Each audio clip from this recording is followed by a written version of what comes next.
The scene is set for a brand new season of the Michelin Le Mans Cup, starting right here in Barcelona at Circuit de Barcelona, Catalunya, in the corner of Catalunya itself. And a beautiful afternoon now, pretty late in the day at 5:20.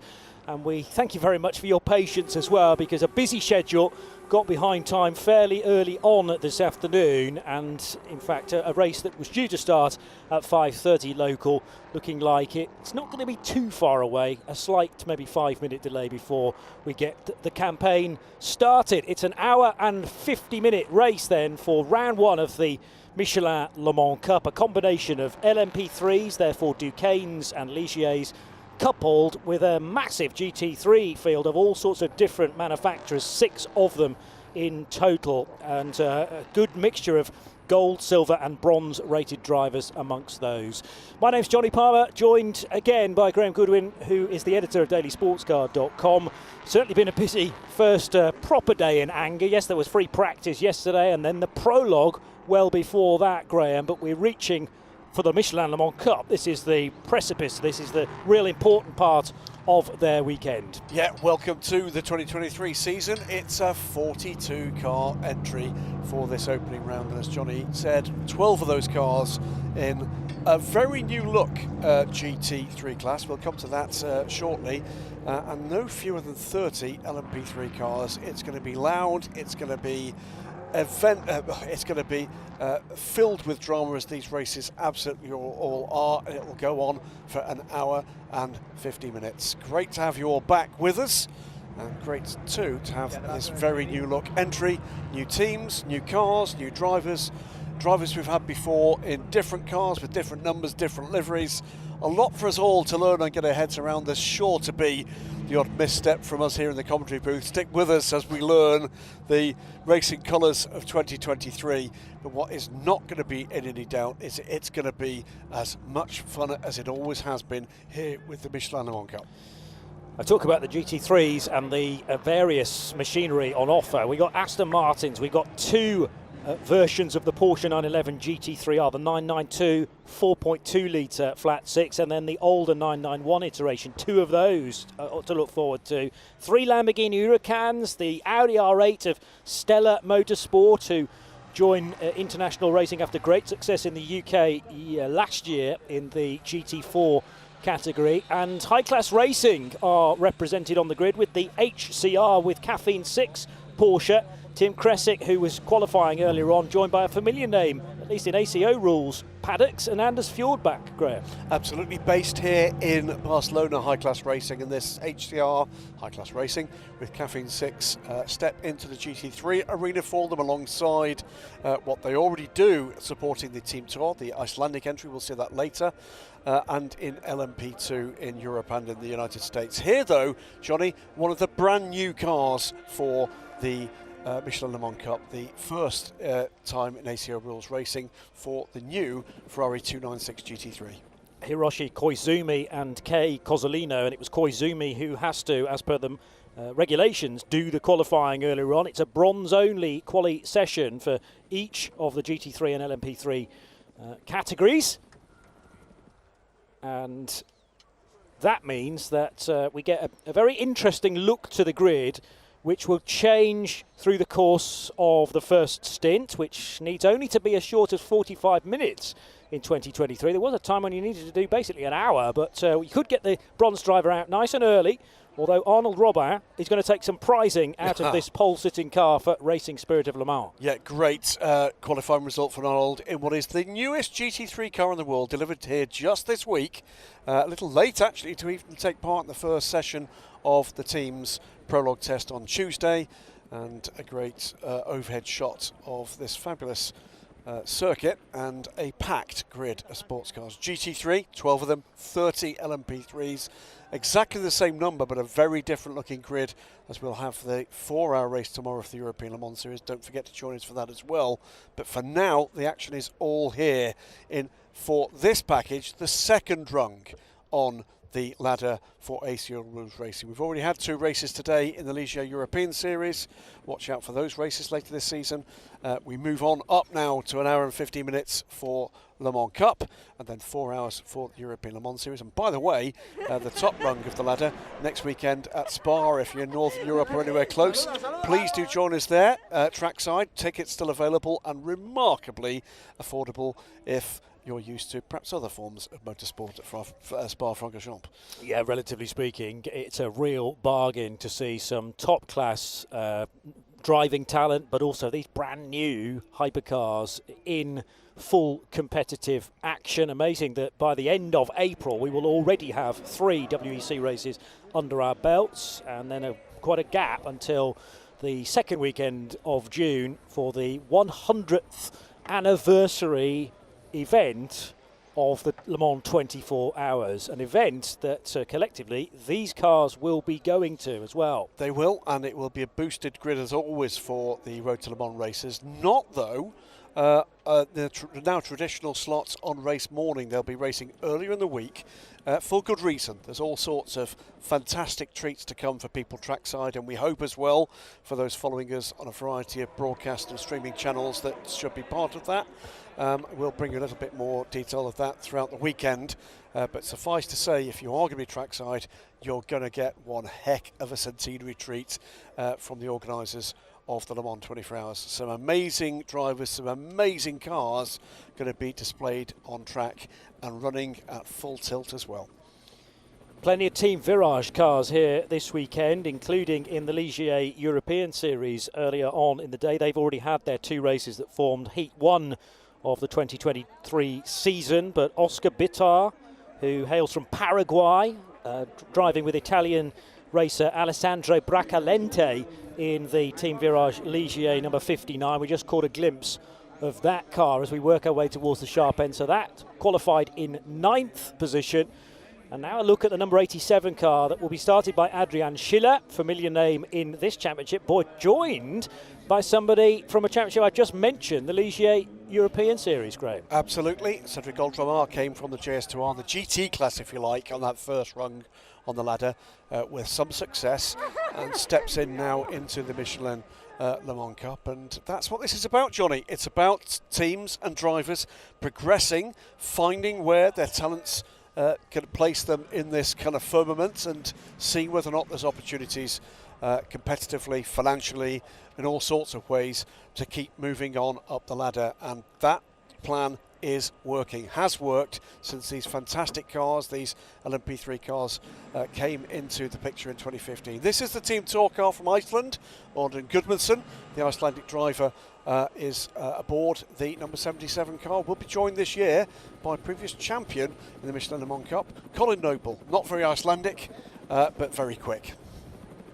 Comes from the north, just not that far north. Not that far from north. Edinburgh in the UK. Few of us do come from that far north, yes. Yeah, indeed. So Audun Gudmundsson back with a fan favourite team, I think it's fair to say. Team Tour in their sky blue and white. One big change here, other than the fact that we are racing with Michelin Le Mans Cup here this year. We've missed it last year as the race that was dropped because these cars race at Le Mans. They raced in 5 of the European Le Mans Series races. This is CD Sport, by the way, and their number 11 car is a change to the circuit. The circuit will be using the full turn 14, not the chicane we've used on previous visits here. Here is one of the 2 MV2S cars, beautifully presented as always. The 29 car going to be started by Matthias Leuten, French team, with the orange livery. Both those cars are orange this year. One was green and one orange last year, so that will be confusing us. Familiar team, sort of familiar livery now, and very familiar driver. That is Tony Wells. Shared that championship win with Colin Noble just a couple of years ago. He's teamed with Josh Skelton here, but it will be Tony that starts this car as we work our way up this grid. Plenty of people here around the circuit in what is really a lovely day. Not too warm, nice cooling breeze, and temperatures in the low 20s. So just a perfect day to sit and watch sports car racing.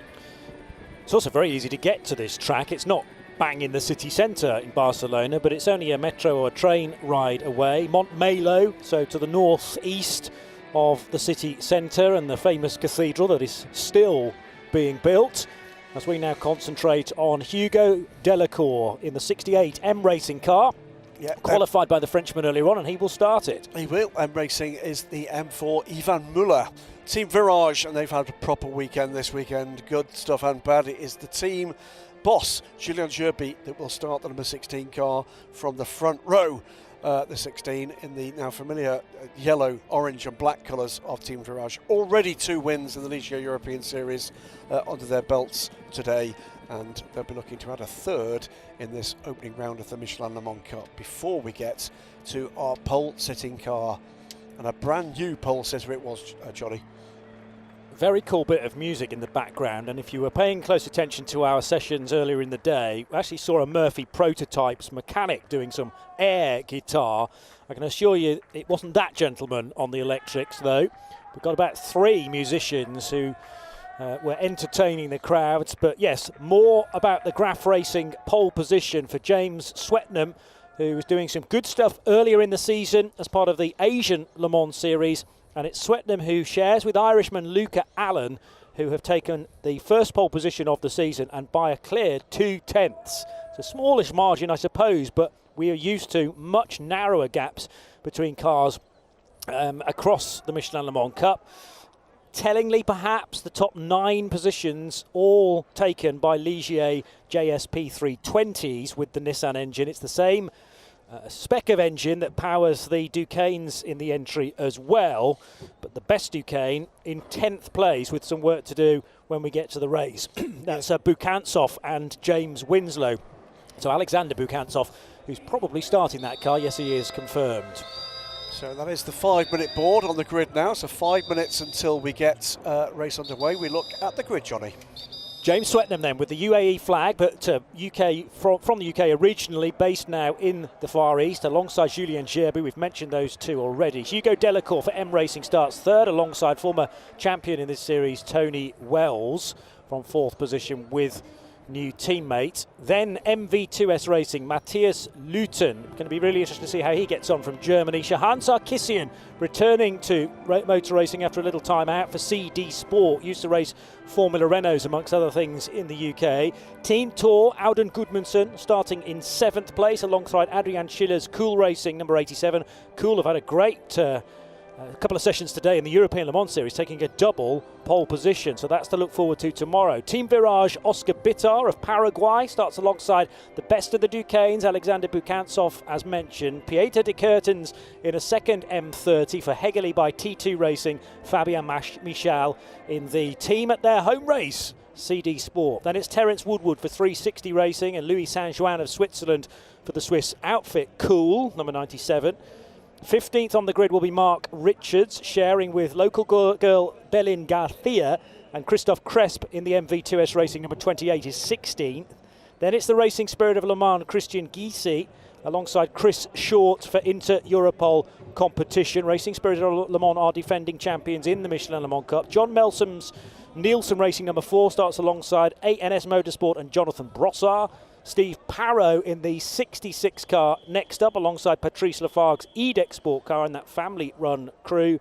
Ben Stone into Europol competition, number 13, with John Showerman for company, the American with United Autosports. Fricadelli Racing Team's Klaus Abelan, with a smile there from Klaus. I like that Photoshop. And the number 14 car of Andres Latour alongside. Andrew Ferguson in the 24/7 Motorsport car, alongside Arnold Robert in that very new Aston Martin, also for Racing Spirit of Le Mans. They take a pole position in GT3. Then Hiroshi Koizumi in the brand new 296 for AF Corsa, alongside Tim Kresick's HCR with Caffeine 6 Porsche. Alex Martin in another Porsche, the 991, alongside Hiroshi Hamaguchi Lamborghini. Then George Nakas for Graf Racing. So an out-of-position LMP3 car has Gabriele Ridoni for company. AF Corsa's Charles-Henri Samani in the 83 brand new Ferrari with Thomas Anderson alongside. Lars Engelbrecht Pedersen still in the GMB Motorsport Nissan NSX with the brand new 992 Porsche of Nick Jones from Team Parker. Gerhard Watzinger for Leipert Motorsport, number 70, and James Wood for Stella Motorsport. And the final 2 cars on the grid show no time. They were part of the session earlier today, but both of those cars causing red flags. So the regulations stipulate that the cars can take no further part in the session, and in fact they had all of their fastest times to that point stripped away, and they have to start from the very back of a 42 car field. Yeah, and Scott Andrews will start the United Autosports car that was unfortunate to be involved in the incident involving Jerry Kraut, and no doubt whatsoever in my mind, Scott, if he can stay out of trouble in that traffic, is going to make very rapid progress. So that car is going to be one to watch from the back. The 22 car, Murphy Prototypes, by the way, a comeback from a team that's not been with us for something like a decade. Great to have them back in international sports car racing with that decade. They will start from the very back of the grid.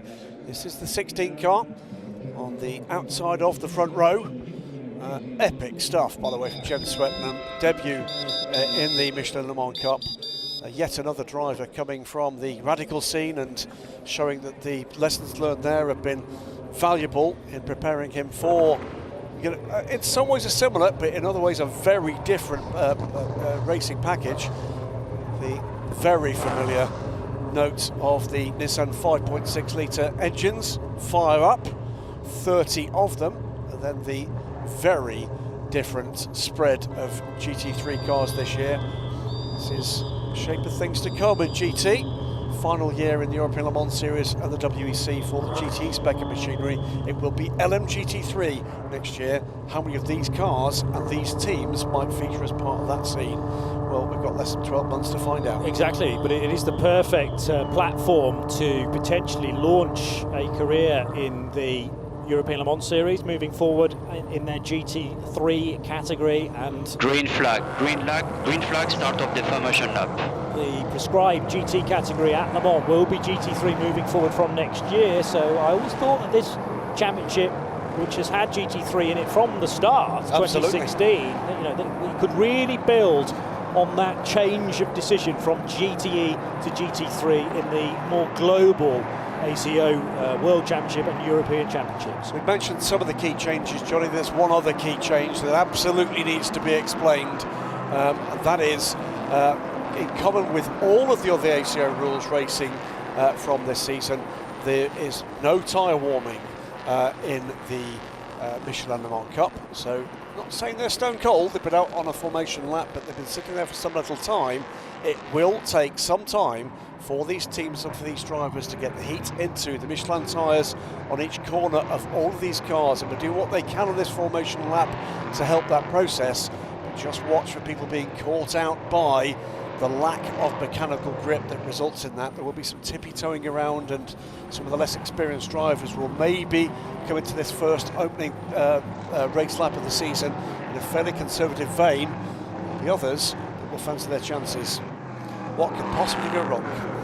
The other thing is you haven't got a great deal of time on this formation lap to build the tyre temperature, because I'm reminded about the message at the bottom of the screen. You've got to take up your grid position by Le Kaiser corner, which is that a couple of years ago reprofiled corner in front of a pretty significant grandstand, and that's a heavy braking area. And by the time on this formation lap you exit turn 11, you need to be 2 by 2 in preparation for the rolling start. So absolutely no weaving by that stage, and it's a real moment of faith, to be honest, into turn number 1, that you have got enough heat in those particularly left side tyres, and you put the steering point in, put input in, and the car has to react. Otherwise you're going to be off into, well, that runoff area, and there are strict rules if we do have an incident down there about how you then rejoin from turn 1. There's already drama here, Graham, for the DKR Engineering Alexander Bukantsov car. He can't get that left side door shut.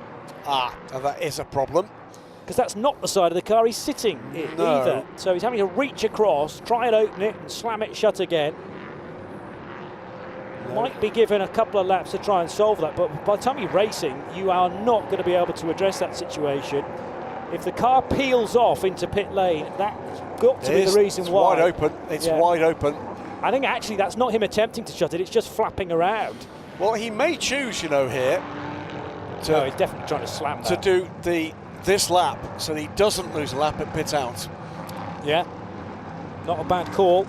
Well, there goes the pace car, peeling off into pit road, and now the pace of the field will be dictated by James Swetnam, who took pole position a little earlier on today. The Michelin Le Mans Cup for 2023, a brand new season, gets underway at Circuit de Barcelona, Catalunya. Right now, this charge down to the first corner, and Bukansov 2 wheels into the grass there, as they are 5 abreast, would you believe it? Tony Wells goes to the lead from the 3rd row.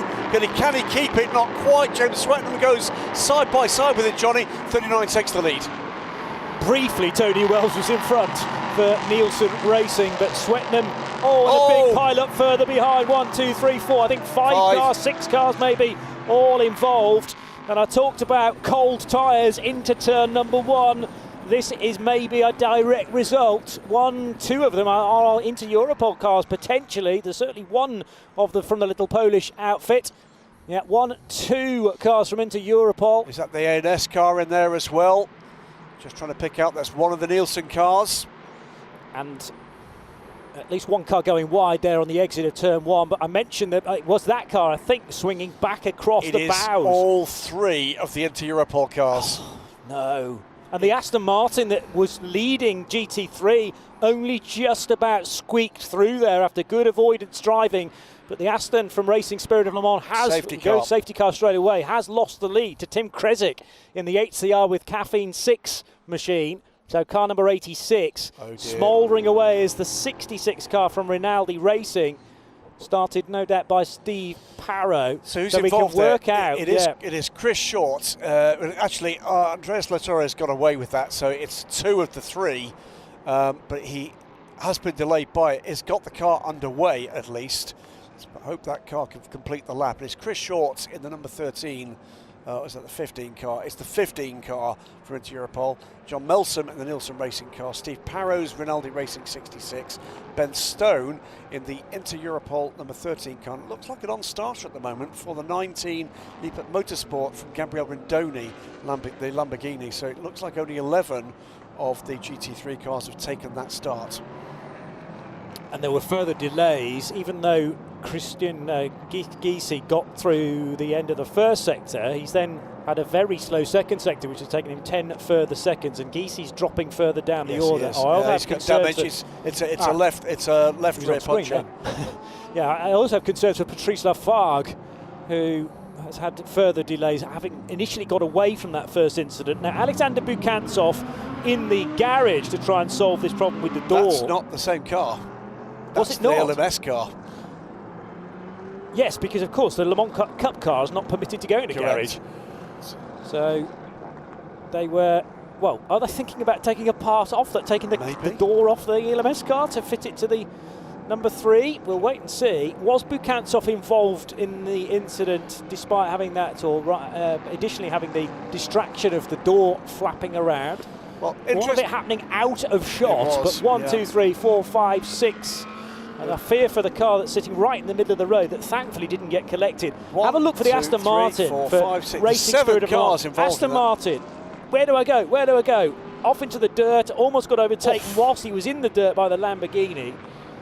And we could have had an awful lot more cars involved in that if 6 or 7 is not enough already. Well, interested to see that start again. That was a heck of a start from Tony Wells. Was it too good a start? It will be looked at as a matter of course, but race start and incident at turn 1 going to looked at, are under investigation. That's not in any way a surprise. Racing Spirit Le Mans starts their title defence in the Michelin Le Mans Cup not in the way they would like, and that is driver walking away from one of the 2 stricken Inter Europol cars. It's a significant repair required here for the rear of the Racing Spirit Le Mans cars. We know how tricky, the 9 up on the jacks on pit lane, how tricky it is to repair these legality panels on these newer spec LMP3 cars. And that is not going to be the work of a moment. The legality panel, sometimes known as the bullet, is the block of carbon fibre that sits behind each of the rear wheels. Both of those Inter Europol cars out at the race. Looks to me as if the John Melsom car is out as well. So It is, I'm afraid, the first helping of the year of bitter gall that's going to be chucked into the mix here. This is our safety car, fabulous Nissan GTR. Well, it was a horrible way for Inter Europol to complete 2022, if you remember, with was it Nico Pino or his teammate Right at the end of the race. falling over into the gravel in despair in the European Le Mans Series because they'd missed out on a title that seemed to be well within their grasp. And now, a couple of their cars involved in this first corner skirmish. It is, as I suppose, as part of a result of this championship being so popular that you've got 42 cars trying to get through turns 1, 2 and 3, which are tricky corners when we're deeper into the race, let's face it, plus the cold tyres. All teams, we have intervention team on turn 1, right hand side. Turn 1, right hand side, we have intervention team. Yeah, so that's to make sure that everybody stays over to the left, effectively, and are far away from the retrieval of those stricken cars as much as possible. Now the clock continues to tick down. This safety car period is counted as a portion of the race, and bear in mind each of your drivers has to do a minimum of 45 minutes driving, and even though we've got a safety car out, that this time does count towards that drive time.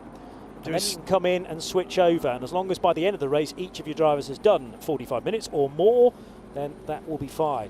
Good news for Racing Spirit Le Mans, that repair has been completed. That car is heading towards pit out now. And 66 car, Steve Parrow though, that's gone wrong. What's happened there? Something went wrong there. That recovery truck was crabbing. It's not been hit in the rear by the LMP3 car, has it? That didn't stop as the 4x4 did. Let's hope not. But that was further round at Repsol corner, turn number 4. Now the Manitou in action to retrieve car 15. And the brains trust up and down the pit lane will be trying to work out how best to play this and put it into the strategy that will have been pre-planned. Bits of LMP3 car being torn off various cars. And unfortunately, once that initial spin happened, I still haven't quite worked out which car that is that then goes backwards across the field. I think that may be the A&S car. I was wondering that, yeah. So was it was the moment out in the dust way off the track which then saw that car rotate and unfortunately returned back onto the racetrack and into the path of many others. This is the Dex Sport car, the other car that's made it to pit lane, obviously replacement nose section being fitted to that car. So 17 will shortly be back out with the pack. Will make it out, I think, before the safety car comes around, as we get the 3 remaining stricken cars onto the available rescue vehicles. That is the number 8 Nielsen racing car and the 2 Inter Europol cars, the 15 and the 13. So still some attention around the ELMS DKR car, and it might be that they're just properly examining what might have gone piece wrong. may have failed, so that they're then very familiar with it when it comes into pit lane. But it's strange that they are at such close quarters with another car. Well, that will not be allowed to continue like that. It is a left-hand drive car, and it just won't close. So either the catch is broken or something's blocking it. That's not left-hand drive. I think Bukantsov sits on the right in that car. Yeah, so he's reaching across and has managed to pull the cord to close it. I might be wrong.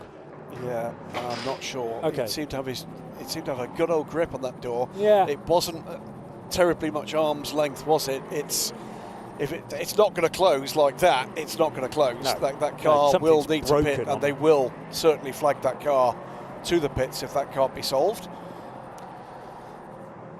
And it just depends on how long race control give that. Now the pit lane's been the exit's been closed because the safety car and the train of cars behind it are heading by. So our trouble for the 296. It's the that's the Charles Henry Samani car. Agreed. 83. But the pit callers now cannot rejoin the race. So that's Patrice Lafargue, who's in a sense trapped in the pit lane, but he will be able to tag onto the back of that long line of cars. and hasn't really lost a great deal of time because it was struggling anyway, that EDEC Sport car. It's a very tight entry to the place of safety there, so it's going to take just a little wee while. That is the final car to be removed from the incident site. So not the best start to the race, to the season for this pack. So under the control of the safety car are remaining, what is it, well, 36 of our 38 cars. We've not heard yet, by the way, what happened to that Lippert Lamborghini that does not appear to have made the grid. So there's the number 4 Nielsen racing car, John Melson. Not a great day for newly installed Michelin Le Mans Cup team manager Martin Hipper. No, indeed. And, ex-multi-time race winner in the European Le Mans Series for the Racing Bakers from Poland. But he has been racing for many, many years and knows that one weekend motorsport can really look a depressing place, and the next time you're out, you go and win a couple of races. So it can change a great deal, but that's a horror show start for that team, which is no stranger to being regularly in the top few positions championship-wise, and certainly race on race. So they will come back fighting again next time out at well, the Road to Le Mans, because those are the next races for this championship now, with the postponement or cancellation of the races at Imola. It's been a happier start to the season than it has been this afternoon for Inter Europol, taking their first ever LMP2 race win in the Le Mans Series, and a couple of cracking races for the team in the FIWC in LMP2. Unlucky to be caught out by the final, the one safety car we actually had last weekend at Portimao. That door is not closing, is it? No. But I think you are right in that Alexander does sit on the left of that Duquesne. It's weird, I'd seen other views of the car and was convinced he was sitting on the right. Anyway, he's doing a very good impression of Stretch Armstrong, if that is the case, to be able to reach across for the door. Could, of course, have a riding mechanic with him. Not sure that's allowed, is it? It used to be. In the old days of Le Mans, absolutely right. So this, for those new to this championship, is a little frustrating. Pitting. Number 3 is pitting for attention to that door. Now, can they fix it? They're going to put a replacement door on the car. Safety car still out there. Now it's one of the hinges is broken. So it's not sitting flush, and that's the reason why the door itself was not latching. Now that should mean it doesn't lose the lap. Yes. So it's saved by the safety car almost here. So will that hold?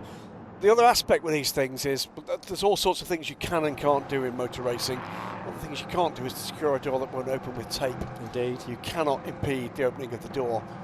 So that hinge holds, and let's hope that it does. There should be no further dramas. They will have to ensure that that doesn't spring open again with the pit stop. And if that is the door, which we're almost convinced that it is, that will be used for the driver change, stepping out of the left-hand side and new driver in, then it's going to have to be given a good old slam to make sure that it doesn't then pop open. The reason they didn't address that straight away, the pit lane is automatically closed for the first 3 laps of a safety car period. So that was the first opportunity they had to stop legally.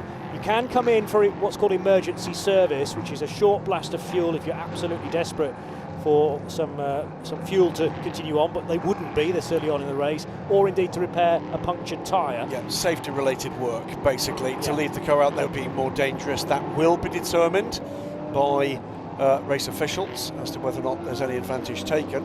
But a loose door wouldn't fall under that category for me, so they had to wait and did exactly the right thing. And they had not been instructed to pit to do it either, is the other major point there. So there's our pit in light. Very old school analog, we like that. Yeah. Big red light, or big green light. So the remainder of the field now at least gets an opportunity to try to get some heat into the tyres. Great to see Steve Doc Bunkle back with the Michelin Le Mans Cup effort this season for United Autosports.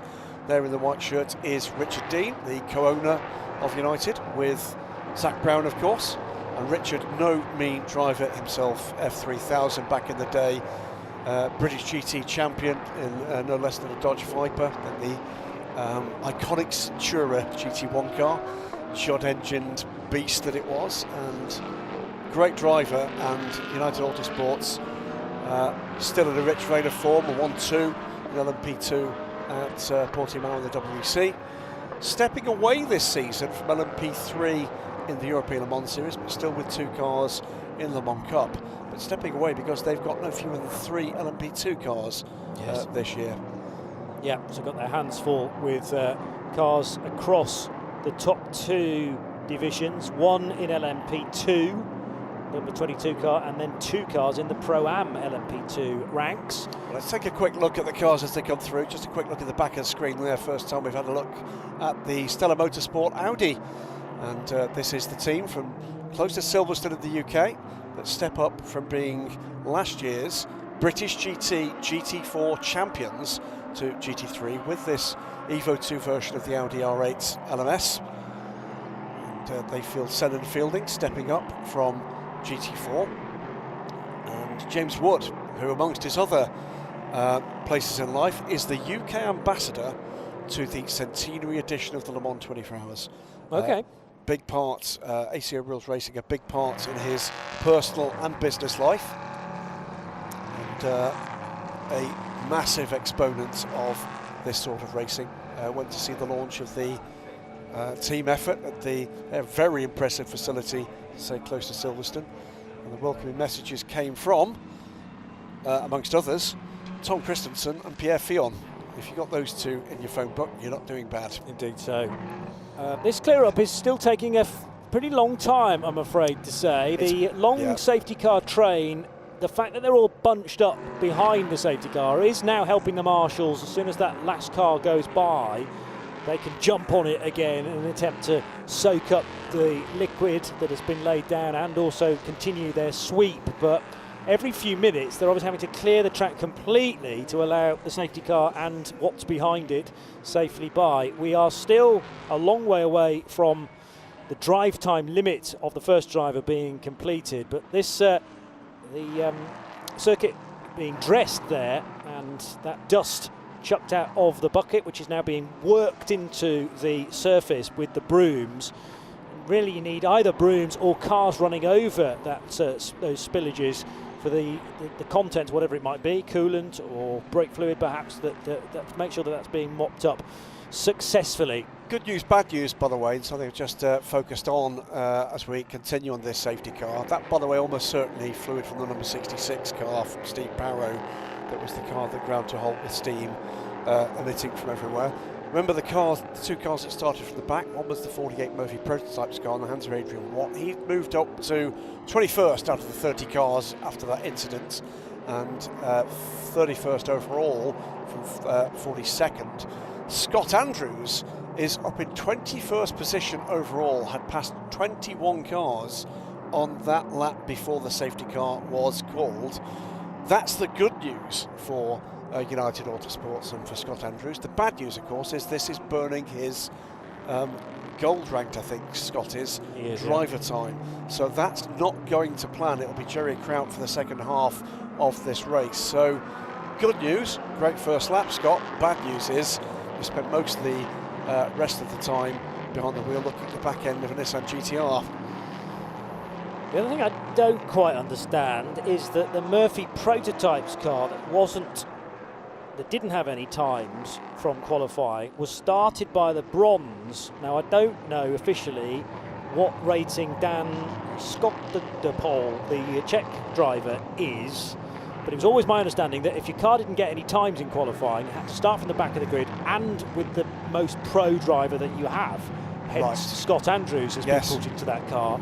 There's a bit of a worry for me about Murphy Prototypes and the driver that they've chosen to start that car, but we can check on the regulations, and we also need to check about a driver who's been signed up to Murphy relatively late in the day, and it's effectively still to come.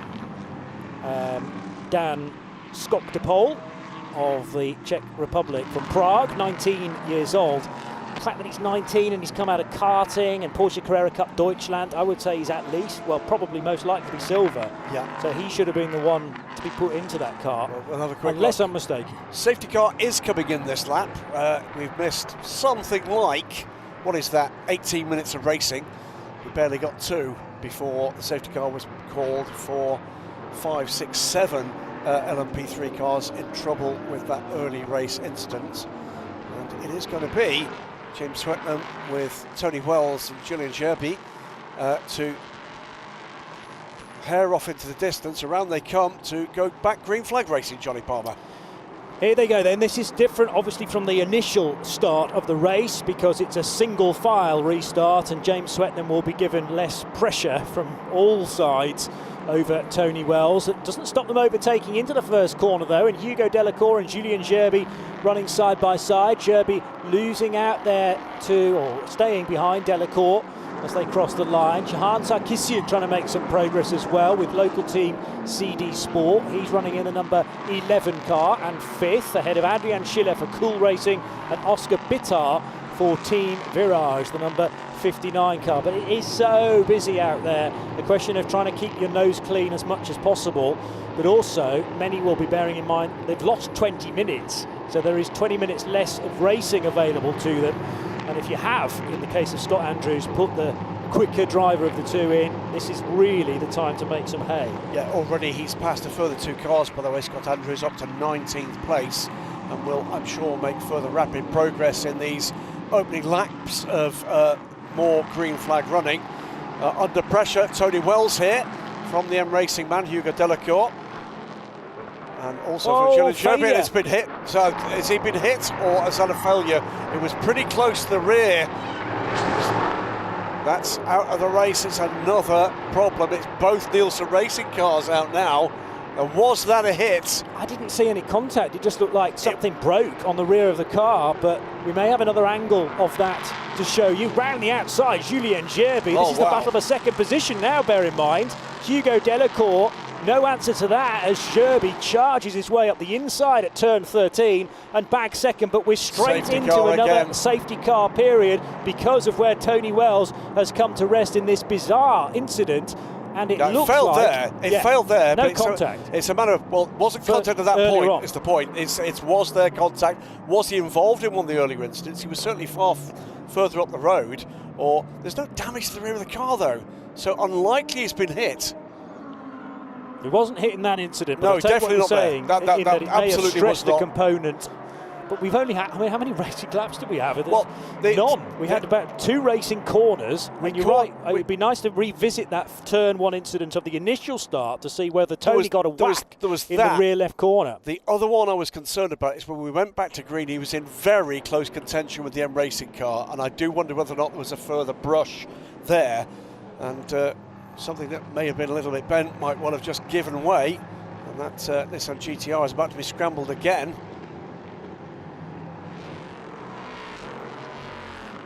So sorry about this, folks. Much anticipated start to a brand new Michelin Le Mans Cup season, and within the first 25 minutes already 2 safety cars.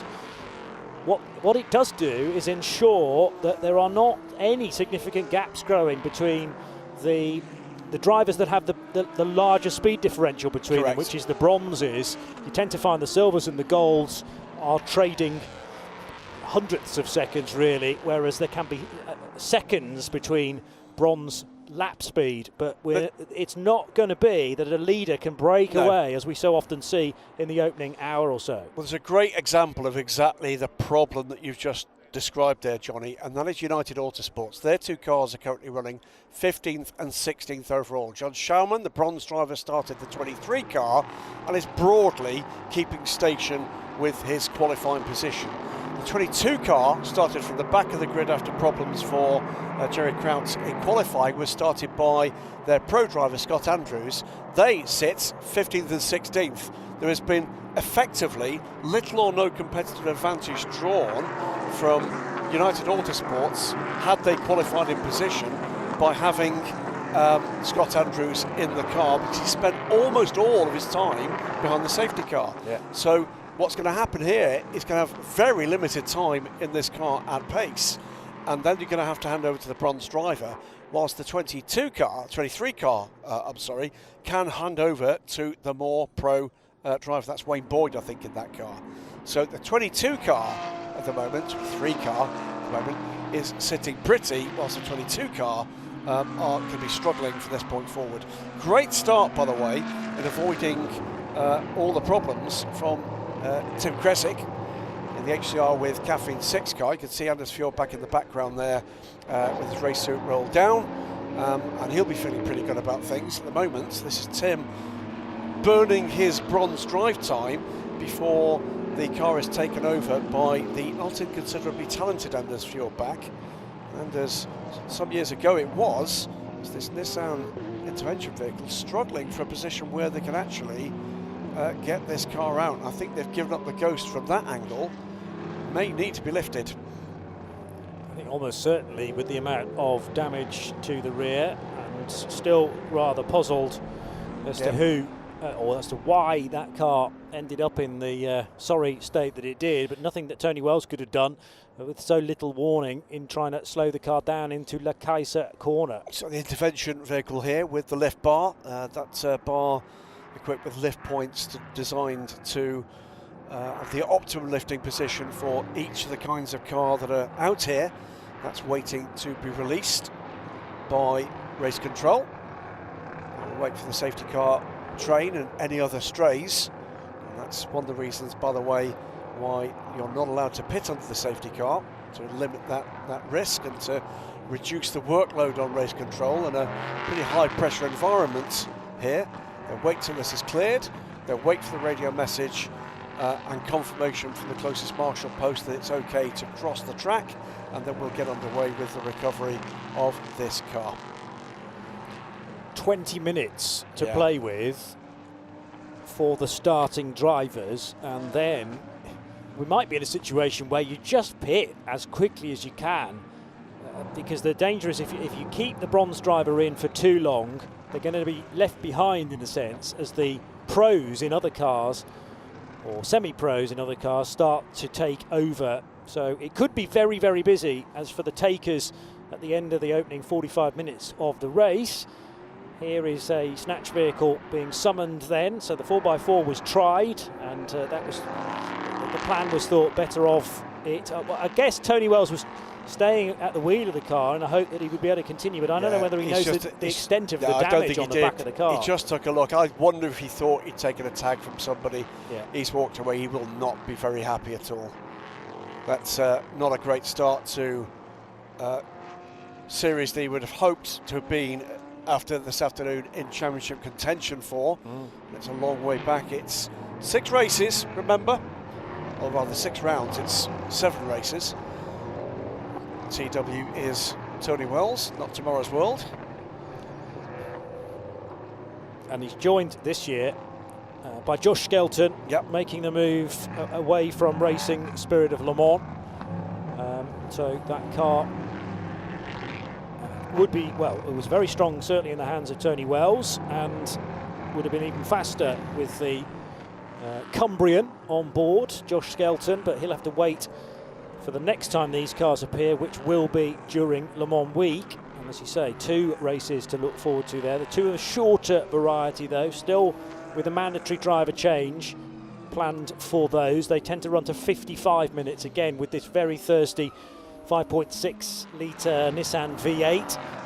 Can't quite make the 2-hour marker in the bread and butter rounds, and likewise can't make the hour on a single stint at Le Mans, but the 55 minutes always generates action, particularly for that first run I remember through Tête Rouge over the years and onto the Mulsanne Straight with a massive field of Road to Le Mans cars.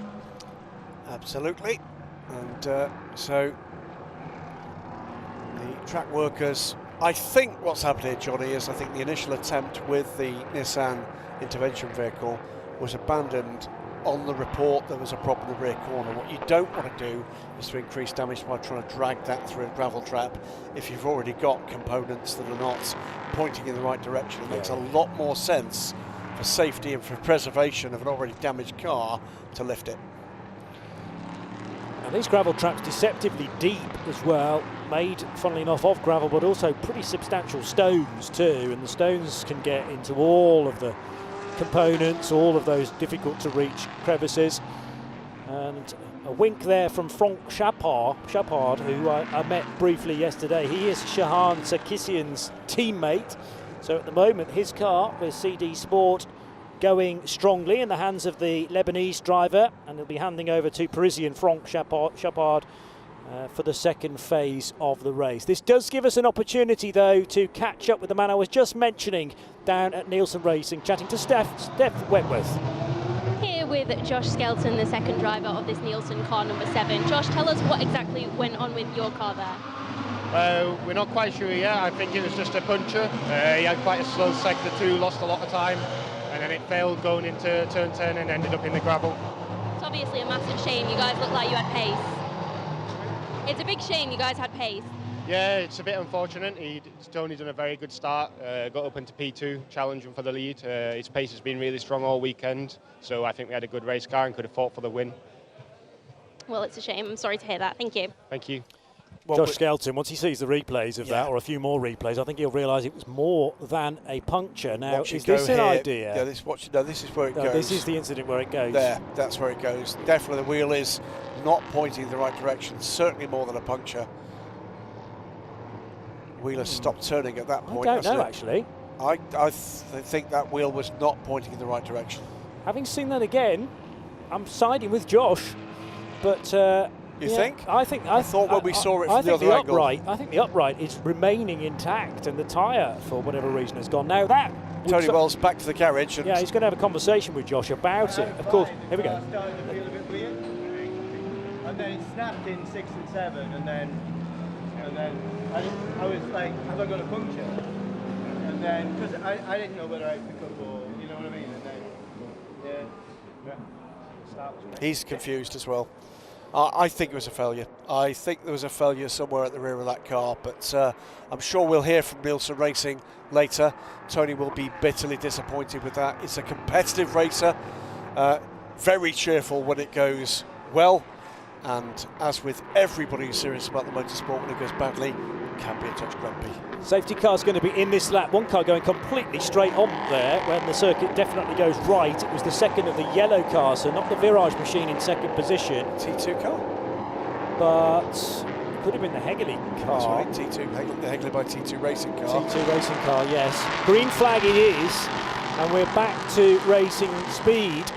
If that was just a puncture for Tony Wells, everyone else is going to have to be careful here because of the amount of debris, detritus that was brought onto the race circuit in that turn 1 incident, and that is very, very much easier to assign why a puncture might have happened than suspension failure, but we'll get to the bottom of everything later on in the day.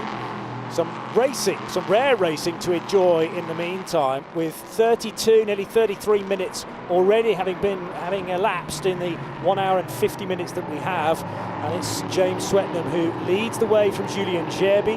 0.3 of a second separate Graf Racing from a real attacking look at Virage round the outside. Julien Gerby into turn 5. This car seems to have great lap speed compared to the pole sitter, James Swetnam, who's having to stick the elbows out to make sure that Julien Gerby in the Virage car stays behind, and this will suck Hugo Delacour into the scrap, and likewise Shahan Sarkissian not very far away either in the familiar colours of CD Sport. So let's have a quick look at what's going on here. This is the recovery number 3 car. That's a brush that you just see the Duquesne move out of line there. I think that might have been a bit of contact side to side. Gerby up the inside, takes the outside line. Can he hold it? Further contact. James Swetnam tries to tough it out, but Gerby has made that move and makes it to the lead.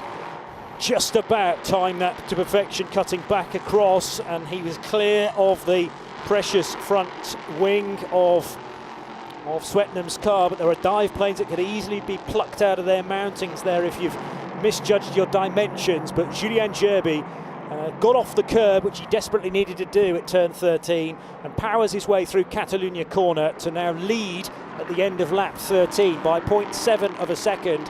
And James Swetnam, welcome to the Michelin Le Mans Cup, by the way, because having diced for the lead, he's now going to have to stay in defensive mode to keep Hugo Delacour behind. There was the merest of brushes, maybe on 2 separate occasions there. I feared for the front left dive plane, but they got away with that. Cracking stuff for those two, and yeah, Swetnam now under pressure from Hugo Delacour in the M Racing car, with the first of the CD Sport cars in the hands of Sarkisian, right in contention there as well. But great stuff there from Julian Sherby. Just being able to judge the length of his car in relation to the graph machine that he was battling with, and also, you know, have a heads-up driving through the real fast stuff. Faster this year because we're not using that tight chicane out of turn 13. One point I'll mention, by the way, as we watch this group still battling away, still making his way up the order, 15th now with Scott Andrews, but there is an investigation underway into a report that he may have made an overtake as that was going into safety cars under yellow flags in that short period between the 2 safety cars. So we'll keep an eye on that one to see if anything comes the way of United Autosports. For the moment, though, Scott Andrews is up into 15th place. So short was that period between the 2 safety cars, it was barely 2 minutes. So we had a safety car period that was effectively 19 minutes long, 2 minutes of green, followed by a further 10 minutes of safety car. And now let's hope for a sustained run up to at least the minimum drive time limit for all of these pilots, 45 minutes. Yeah, Hiroshi Hamaguchi makes his way past the leader of the 2 GMB Motorsports Hondas, puts the car under pressure, the car moves wide, and the Japanese driver through and clear. So Einlink's up to 5th. This is our leader though, the 86 HCR with Caffeine 6 car of Tim Kresick. Alex Martin in the first of the 2 Team Parker Racing cars, 2nd, and then Arnaud Robin, our pole sitter, having avoided the carnage in the first lap, is in now a solid 3rd place, and a car we know is quick. 4th place is the first of the 2 AF Corsa run Ferrari 296 GT3s. Hiroshi Kazumi, very cheery guy, met him in the paddock yesterday with Kei Cozzolino, and he's clearly very delighted to be part of this full season setup. Yeah, so polite as well, as you would expect from a Japanese driver, and really enjoyed meeting him briefly yesterday. So regarding the messages from earlier on the overtaking car 22 under yellows, they're going to discount that and NFA it, as they say. No further action required for the 22 car of United Autosports and Scott Andrews, who's up to 14th place now. Yep, so since they investigated it, he's made 2 further positions. Car 39, meanwhile, which is the car that led the race, under investigation for safety car procedures. Now, what would that be about? Is that about, I'm not quite sure what it would be. He was leading the race behind the safety car. We'll see. It's either keeping pace or did he go by the safety pace car before it crossed the blend line for the pit in? It's possible. Yes, and there are also, at some tracks we go to, safety car lines. Well, there is here. It's pit Okay. in. It's a pit in, and it could have been that. I think it might have been that. Yeah. Well, you therefore can be ahead of the safety car through turn 14, but not before the braking area. So that's a question mark for the 2nd place car. Julien Gerby really turning up the wick now. He's just posted the fastest lap of the race so far, a 1:39.8. And we'll also get a very impressive time from Tim Kresick as well in the HCR by Caffeine 6 Porsche. Great run from him. 1:44.1. Great run from him in his GT3 debut. That was a look at the inside from Hugo Delacour. I wonder if there was some contact perhaps. If there was, it was very brief, but it was a solid defence from the 2nd place man. But that has put Hugo Delacour under pressure from the CD Sport car behind. And has he got damage?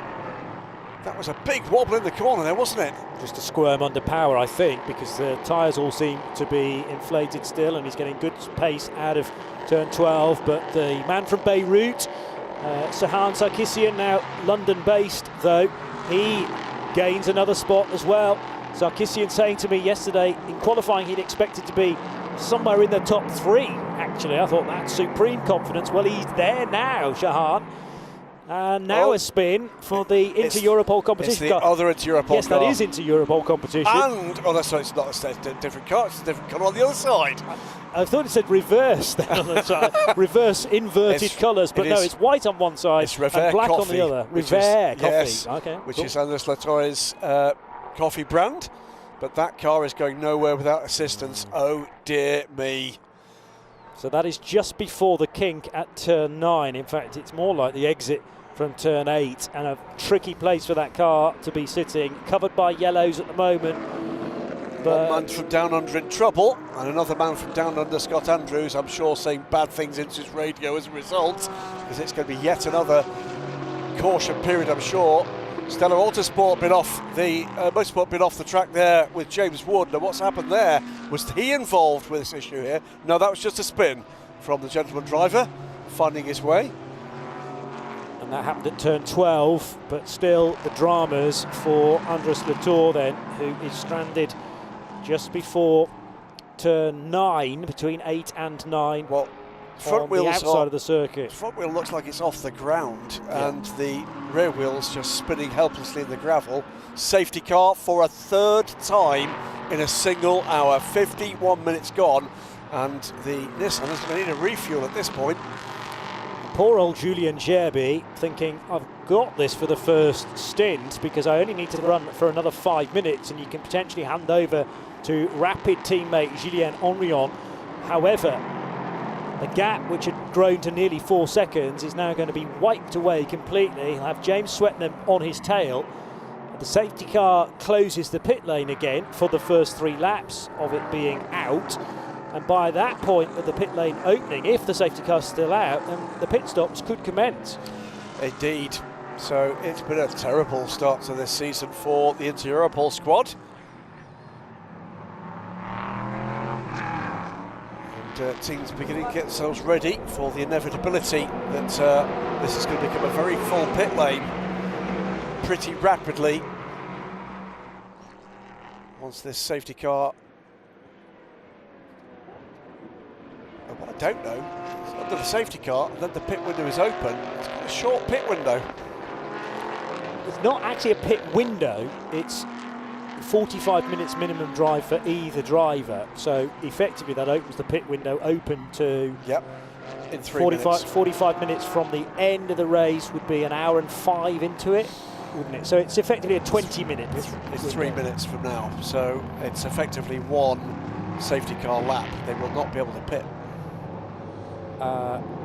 Okay, I think I know what you're saying now. Yep. So the first 3 laps of a safety car, the pit lane is closed. Correct. But the pit lane will remain open until an hour and 5 minutes into the race, but right? what it's doing is closing that window for teams to take a strategic advantage depending on which driver they've selected here. Indeed.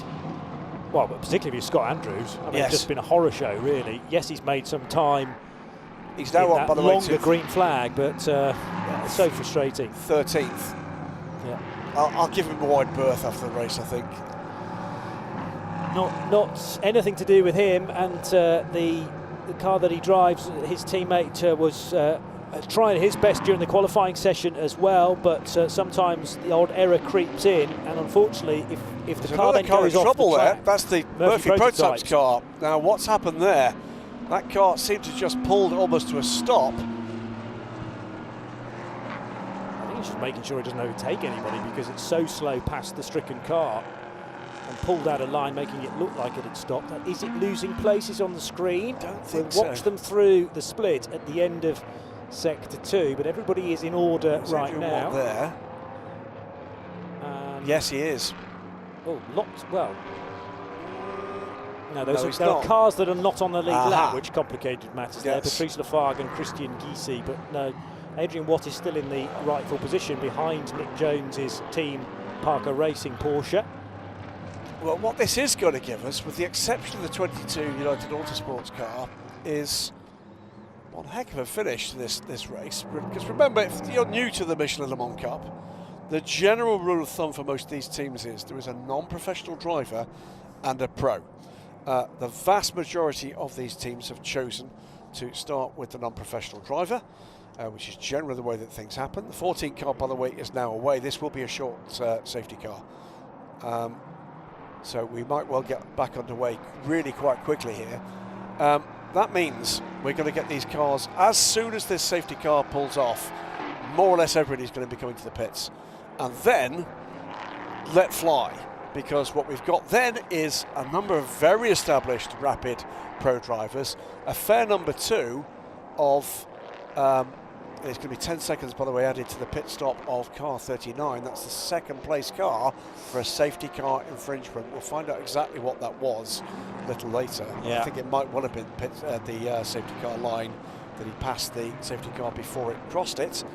We may even get a bulletin issued about that before the end of the race. A reminder to you as well that we're expecting the 83 to get 10 Ferrari seconds. to have to sit for 10 extra seconds during its pit stop as well. That was down to an infringement earlier on in the weekend when it was shown to be over-speeding in a yellow flag zone. Correct. And the bogey time, by the way, for the pit stops for all of these cars, it's 165 seconds.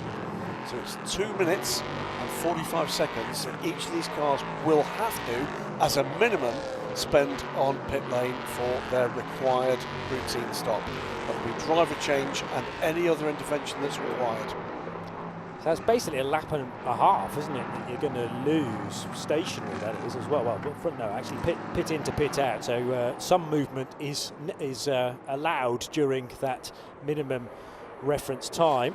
So the answer to the inevitable question, if you're not familiar with the Michelin Le Mans Cup as to why it's such a generous allocation, is very simple. This is a step on the ladder. This is effectively the first level of competition in ACO rules racing where you do have a safety car is coming in this lap. So we're going to find, I suspect, on the following lap, there's going to be an awful lot of cars on pit lane, because we're now into that window where driver changes can be made. And in fact, cars are already following the safety car down pit road. Away they go.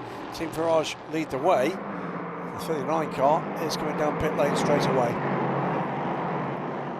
So with the safety car withdrawing, the pit lane automatically reopens. Had it stayed out, we would have had to do at least one more lap before the green light appeared at pit in, but that's not a concern now. And with the minimum drive time served by the opening drivers, get your pilot in and out as quickly as possible. There's chaos though, is there, down in pit road? What's the confusion here? MV2S has missed their pit. The MV2S car has missed the pit box and is going to have to go straight through. The 29 car has missed its pit box. That was Jerome de Sadelier throwing his arms up in the air, thinking we cannot go back on this. It's just going to have to be sent back into the race, and it's Matthias Newton. That is not an inexperienced driver, so he's been unsighted in pit lane. And the main reason for stopping at this point, Johnny, is it's going to be less busy. Next time around, Matthias Leuten is going to be faced with not only a second stop, second time down pit lane, but worse still, a pit lane full of LMP3 cars. Where's the sun at the moment in relation to pit lane? Is that shining right into cockpits of cars entering pit road? I don't think so. And also you get a fair bit of shade. Watch this. This is it. There goes. So we're here, and there's just no reaction from Matthias Newton at all. They know that's a big miss. It's another 4.6 kilometres. Yes, at race speed, but you've already gone down. You've transited pit lane at 60 kilometres per hour. He's effectively handed his opposition 30 seconds. Yeah, there and then, and they've still got to do the minimum time of 165 seconds in pit lane. 64 car there from Team Parker Racing is on pit road, so we've got GT3s and LMP3s. There will be a lot more to come as the race leaders come through for a second time, not taking the opportunity to pit. Scott Andrews, meanwhile, fastest lap of the race. That's not a surprise. 1:38.778. He's going to be looking to do what he can do to reduce the damage here of these three early safety cars. He's up into the top 10 overall. Not going to be good enough at this stage, I'm afraid. So, who's on pit road? 28 in and out, I'm afraid, not 29, apologise. 39 Craft Racing. 60. So not Matthias Newton, we should make the point as well. As you said, very experienced driver. Christoph Cresp, who made the error. Is still an experienced driver. But in this series, absolutely now right. He's back in, by the way. So Christoph Cresp has done an out lap and now an in lap. Matthias Newton has not yet pitted. And Matthias is still in 6th place and still well in the game. in the MV2S racing cars. You said painting them in the same colours would confuse us. Yeah, well, it's definitely confused me. 39 Graf racing car, we saw that car going down, and you know what, he's missed his pit box again. So now having to be pushed back, and this is very untidy from normally an imperious MV2S racing crew. They're going to have to put it on the dollies to bring it into the pit box. That is just what a terrible day he's had. The fueling pipe doesn't actually stretch to where the car is parked. Well, the other problem is he's blocking other cars from coming in and going out, so there's all sorts of reasons why that's just... Here come the dollies, but just hemorrhaging time now. Remember, this is 165 seconds as a minimum. Good point. Could be worse. Good point. If there's a bit of what they would term a performance pit stop, it would be an utter disaster. Yellow flag at turn 10 meanwhile, so there's been a drama there for somebody. Car 39, further trouble reported, and it is the 97 car off the road. Now you're going to see everybody in. Louis Sanjuan, who shares that car with David Drew, a man with plenty of success in the Le Mans Cup, but also in the European Le Mans Series as well. This is going to be a very interesting moment. If this requires a safety car, and this is called at this moment, they can't pit. That's right. It should automatically close the pit lane, and even if it's a full course yellow, does that not close the pit lane these days as well? It certainly does in the World Endurance Championship. I think it probably does. While we're talking about that, I need to check. Car 39, that is the Graf racing car, reported to the stewards for not respecting its 10-second penalty. So disaster for Graf Racing as the race leader in GT3 does make it to the pits. This is the HCR by Caffeine 6 86 Porsche, has led more or less from the beginning of the race after the and it is a safety car, and the leading cars have not yet made pit lane. No.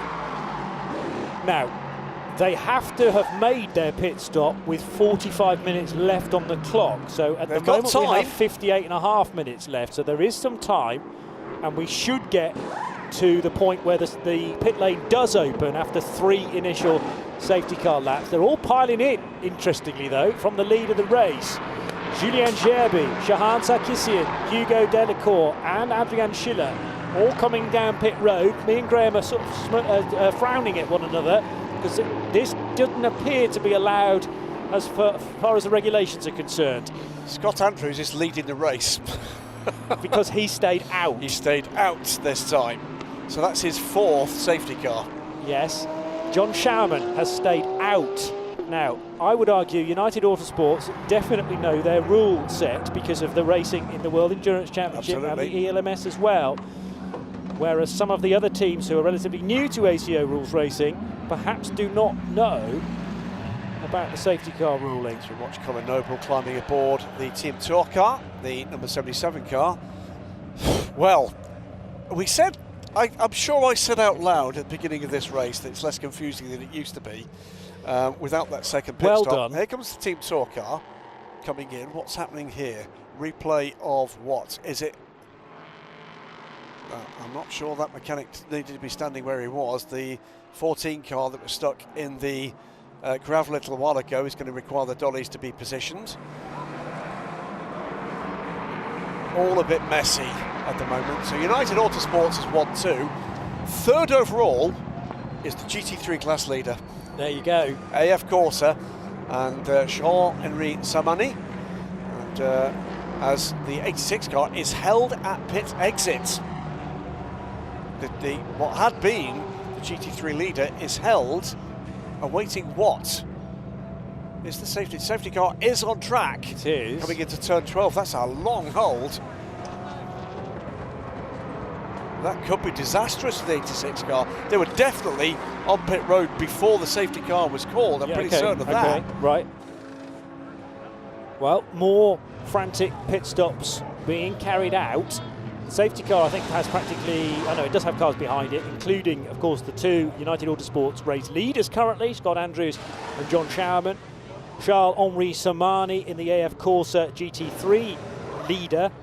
We've had cars from both classes thinking that they are okay to pit. Now, the safety car closure of the pit lane for 3 laps is definitely an ELMS and a World Endurance Championship rule. I am now double and triple checking to make sure that it also stands in the Michelin Le Mans Cup. Because well, the fact that nobody pitted last time tends to indicate yeah, that we're probably right, but yeah, we'll double, triple check it. Well, plenty of other teams clearly think this is absolutely fine. Bear in mind, there are different intricacies to the various ACO championships, and plus a brand new year, of course, so things could have changed year on year. Let's call it as we see it for the time being. Still, neither of the United Autosports cars are coming in. AF Corsa's Charles-Henri Samani does come down pit road. This has got to be one of the longest stops as well for Ferrari number 83. 10 extra seconds needing to be served. And of course the 39 crew, Graf Racing for now Luca Allen, they did not serve the 10 seconds that needed to be done because of the safety car infringement earlier in the race. Car 28 under investigation for exiting the pit lane with a red light. I think if we get a different penalty for somebody else, we might call bingo. It has been quite extraordinary. So car 28, that's what we were supposed to be looking for. It is the red light, and that is the car that ran through first time. So both drivers appear to have made an error in the MV2S car as the 97 car is released. So the safety car, once the Nissan intervention vehicle has cleared the track, should be able to be withdrawn. And then we're getting to paperwork bingo for race control. The 83 car goes on the tracks. That is the new look rear end of Ferrari GT Racing. Now, having caught up with the commercial team behind the launch of this car in the last few weeks, but the last time I did catch up with them, this car designed absolutely in-house at Ferrari, but those cars are now built for Ferrari and are supported worldwide by Orica. 226 of those cars have been sold. That's something over 4 years of production. Wow. An astonishing number. It is fair to say I think they've been quite surprised by demand. Yeah, indeed. Still trying to count through how many minutes effectively are left open of this pit window, although it's not expressed as such in the regulations. 8 minutes, I reckon, to safely get your second drivers in and to make sure that they adhere to the 3/4 of an hour drive time, regardless of rating. Well, safety car will stay out for this and another lap. The lights are not off. This is the start of its third lap, correct? I've kind of lost track of that and how many laps it's been out so for in this phase. I'm wondering about what, at this stage, United Autosports are going to do.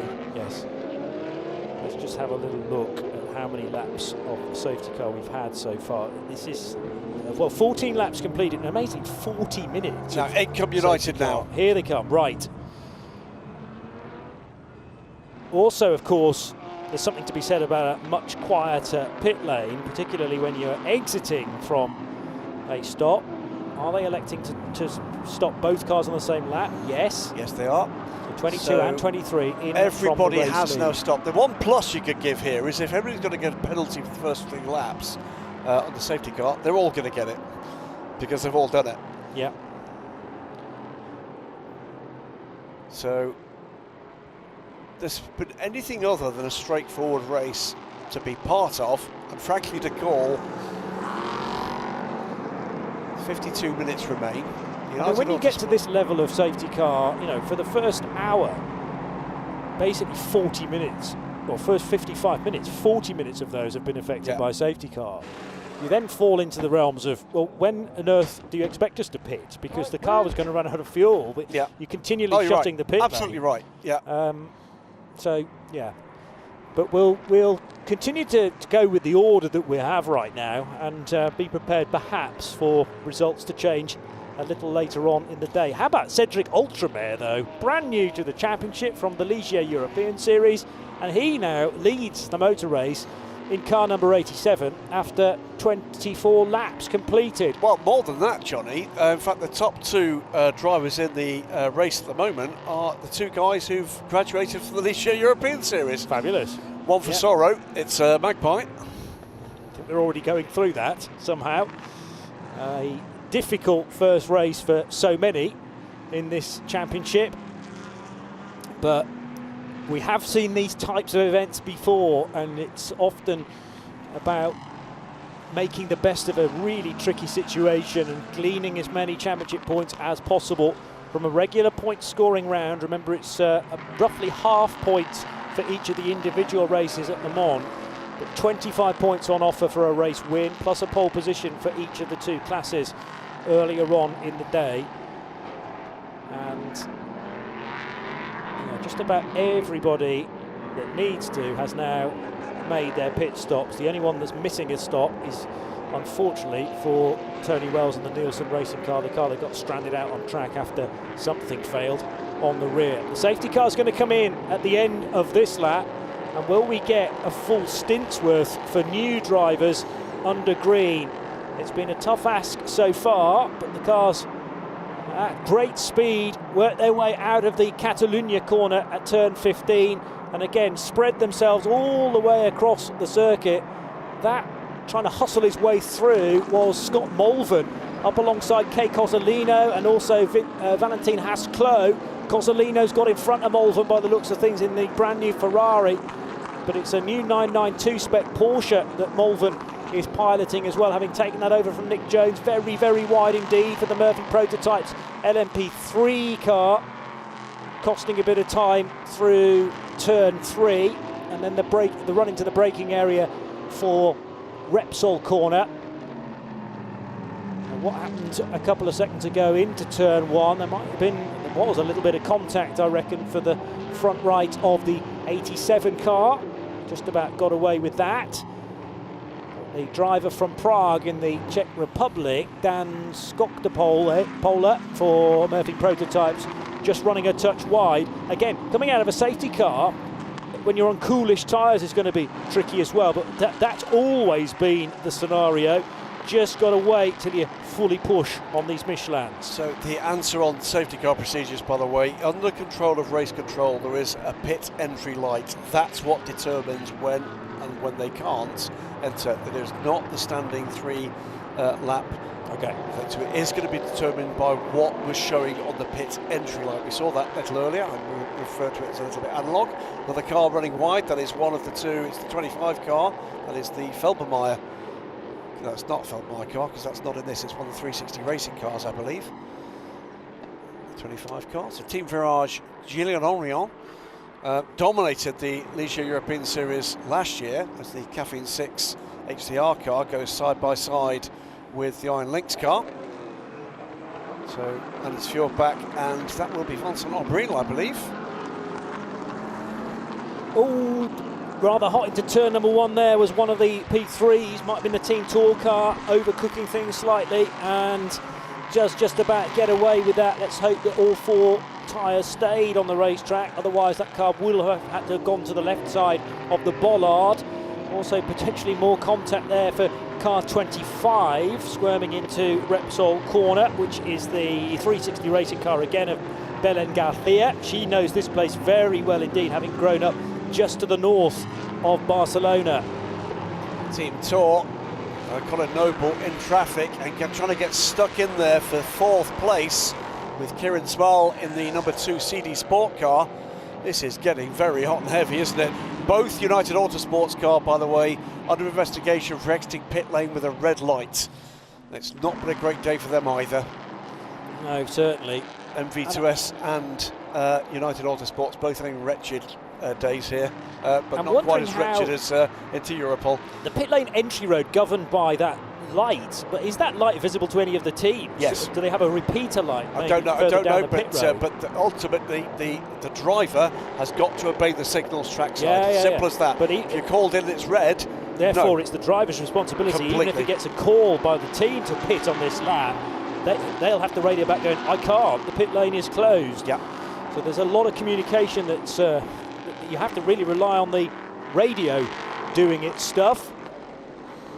And just speak to 1 or 2 teams from last weekend at Portimao. There was one driver very irate that the radio wouldn't work in his LMP2 car. Anyway, we'll move back to the matter in hand. 3 minutes stop and go penalty for car 28 for exiting the pit lane with a red light. And car 28 is that is the MV2S. MV2S car. You would imagine that that's the same kind of penalty if it's proven to be the case for both the United cars to come. We'll keep an eye on that one.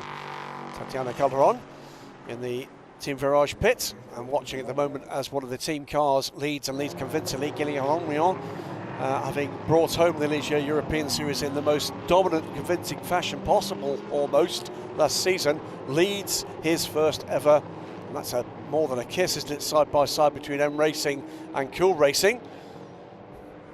Ivan Muller's team on Nico Lapierre's team. That is the battle for second place. Guilherme de Oliveira thinking he had more space to his left than was available to him. When you're side by side, your run into turn one will be compromised.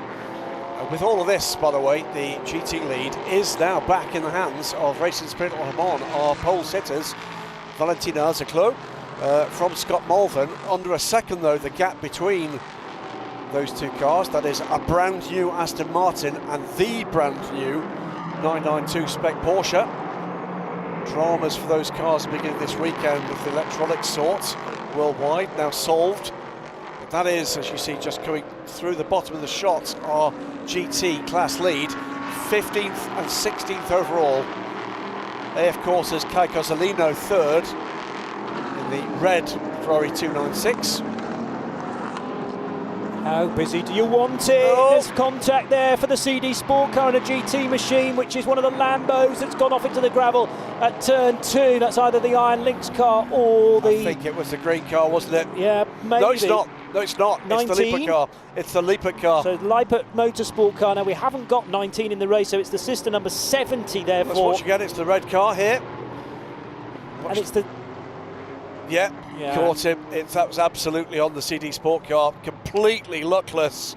The Lamborghini. The CD Sport car walloped the sausage curb on the inside of turn two, and Brendan Leach nerfed off into the stones and then into the barrier, which will have done damage to the front of the red and silver car. And we're back to a safety car inside the final 45 minutes. But again, all of a sudden, the complexion of the race changes, and with GT3 cars mixed up well and truly with LMP3s, there's the scope for a wave-by as well, once everybody has been brought under control. Don't need to worry about pit stops, because everybody has now served their one and mandatory pit stop, as the cavalry is sent in the direction of Brendan Leach in the Lippert Motorsport car. A real shame for he and Gerhard Watzinger, regular co-drivers at the Nürburgring Nordschleife, but for the Kiwi, staring at tyre wall with no easy escape there. Just looking there, see if that's at the M Racing car. Was that in trouble? Or I wonder, actually, though, I think the M Racing car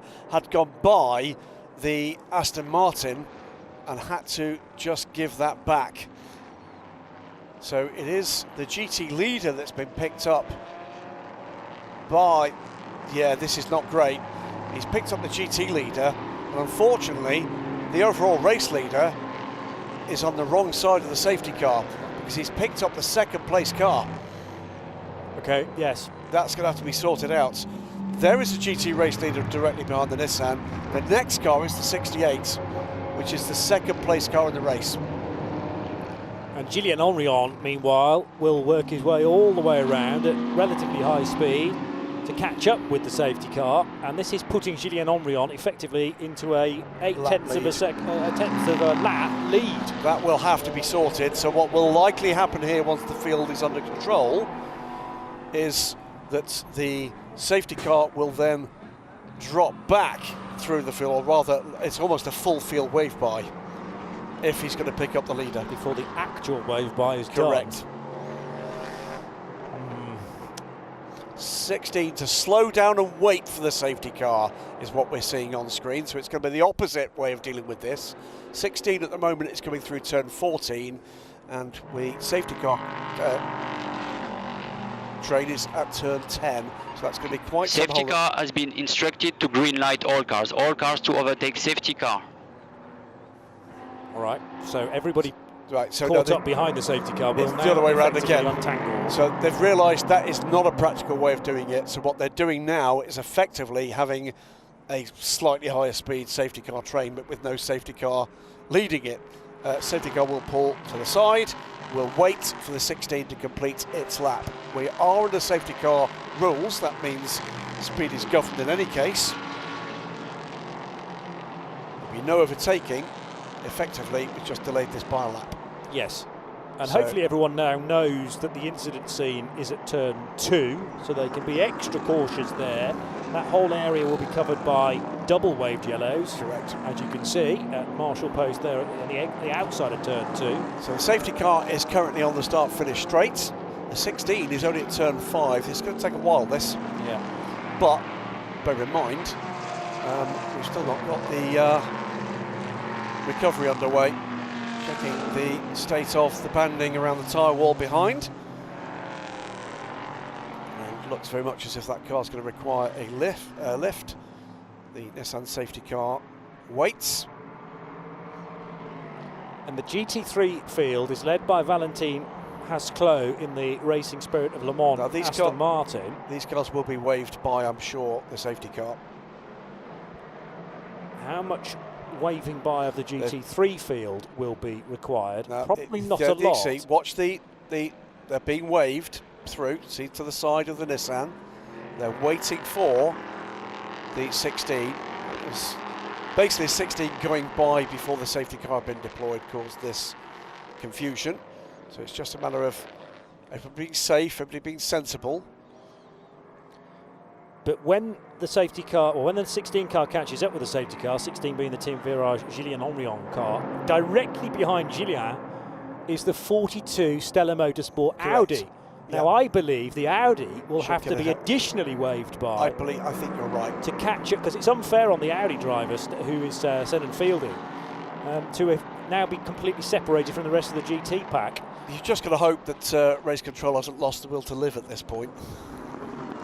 This has been a really horrible race to try and stay on top of Now from an we've got the official leader. point of view, let alone from us, our Now, commentators. Senan Fielding's basically saying, yeah, I know, I'm supposed to be coming by.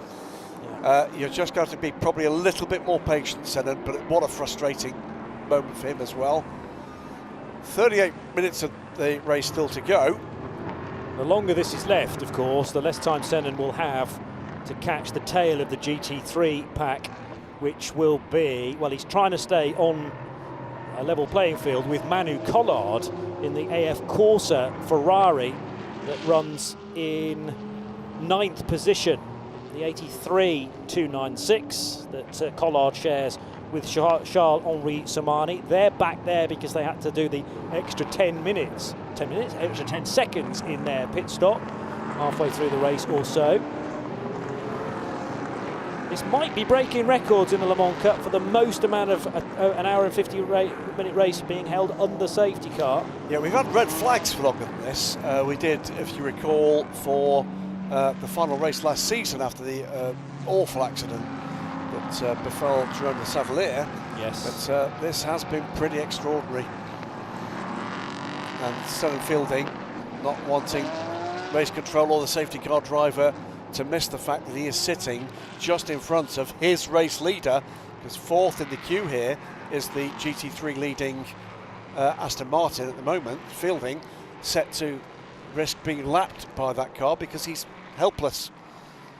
I reckon of the hour and 12, nearly 13 minutes, we've had barely 15 minutes of actual racing here. Verging on 50 minutes of safety car and a total of nearly 18 laps behind the very attractive Nissan GTR, but I wanted to see rather less of the Godzilla car out front. No doubt about it, the safety car is winning this race, the number of laps led. Still, no chance yet for Senan Fielding to skip by the number 16 overall leader of Gillian Henrion. And the point is, the Audi is now at the back of the GT3 field, virtually a lap down to the GT3 leader, which is the number 10 Aston Martin. And he's again frantically flashing the lights, saying, come on, race control. The concern he's going to have here is that clearly there's going to be impatience to get this race moving. What he doesn't want is them to overlook that part of this. Or particularly to overlook the part that once he's been let go, he would like then to have the time to join the back of the queue. Yeah. And I think the concern is, and I think he's right, that that won't happen. Yeah. Sometimes time is compromised, and just to be allowed free to chase down some of the GT cars is the most you can hope for. Frustrating race for Stella, isn't it? In their debut here. It was a frustrating debut race last season for Team Parker Racing. They brought 2 cars back. You never know. Stella might have enjoyed this so much they come back with 2 Audis next year. Yeah. Who knows? But much changing in the GT world, as we've already alluded to in the ACO Run Championships. Let's talk about just exactly who's running where for a little wee while, because I don't know about you, but I've lost track. Team Virage with Guillaume Henrion, the 2022 Ligier European Series champion. He leads the race in the 16 Team Virage Ligier, ahead of Guillaume de Murat de Oliveira in the M Racing 68 car. Great start to their season in terms of the running order, if not the quality of this race so far. Cedric Ultramar, another graduate from the Ligier European Series, and Cool Racing's 87th, 6th, 3rd. Kirill Smal in the CD Sports number 2, 4th. 5th is Colin Noble in the Team Tour 77, and Colin will absolutely be gagging for this thing to get running, this race to get running again. In 6th place it is the MB2S 29 car with Emilien Cadet. Here Gelly by T2 Racing number 67, Duquesne, the first of Duquesne's, in the hands of Brent Verheyen. Sits 7th, 8th 360 Racing in the hands of Tommy Foster in the 26 car. 11th is the CD Sport car 9th with Frank Chopard. Felipe Laza in the Fricadelli car number 30 is 10th. In GT, 16th overall is the Racing Spirit Le Mans Aston Martin number 10, the hands of Valentina Harzeclos. Scott Malvern in the Team Parker Racing number 18 sits 2nd. In 3rd in GT3 it is Kei Cozzolino in the number 51 Ferrari 296 GT3. Team Parker Racing's number 64 in the hands of Charles Bateman. That is the older of the 2 cars. That is 4th, and 5th is the HDR with Kathleen 6. Porsche in the hands of Anders Thiorbach, who was held at pit lane, and that cost them dearly. Rather ironic, because they pitted without being under the safety car, but still lost out. Here we go again, Graham. We're back to racing. Did not release the Audi, did wasn't they? released, no. So that's the gap now between Sennett Fielding, the tail end of the lead lap, and the Aston Martin of Valentin Harzeclos, who may well make short work of the 5.2 litre V10, although we know Sennett Fielding is absolutely rapid, and he'll be truly revved up as well because of this whole situation. Getting further news now of cars that are going to be penalised for not respecting the red light at the end of pit exit, and it's a 1-minute stop and go for both of the United Autosports entries, cars 22 and 23, Graham. I can't understand why they got 1 minute and the other car got 3 minutes for the same offence.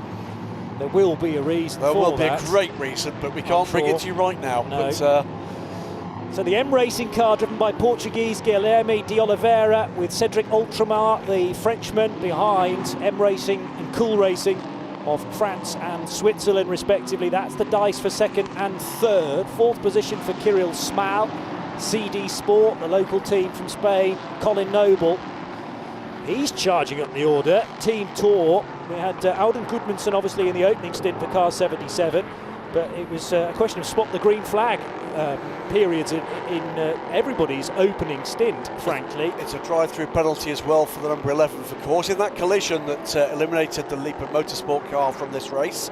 So that's another penalty coming. It's been penalties, safety cars, infringements. Let's have some racing. That's what we all want now for the remaining half an hour of this race. So unfortunately for Franck Chapard, he's going to have to serve that penalty, sharing with Shahan Sarkissian.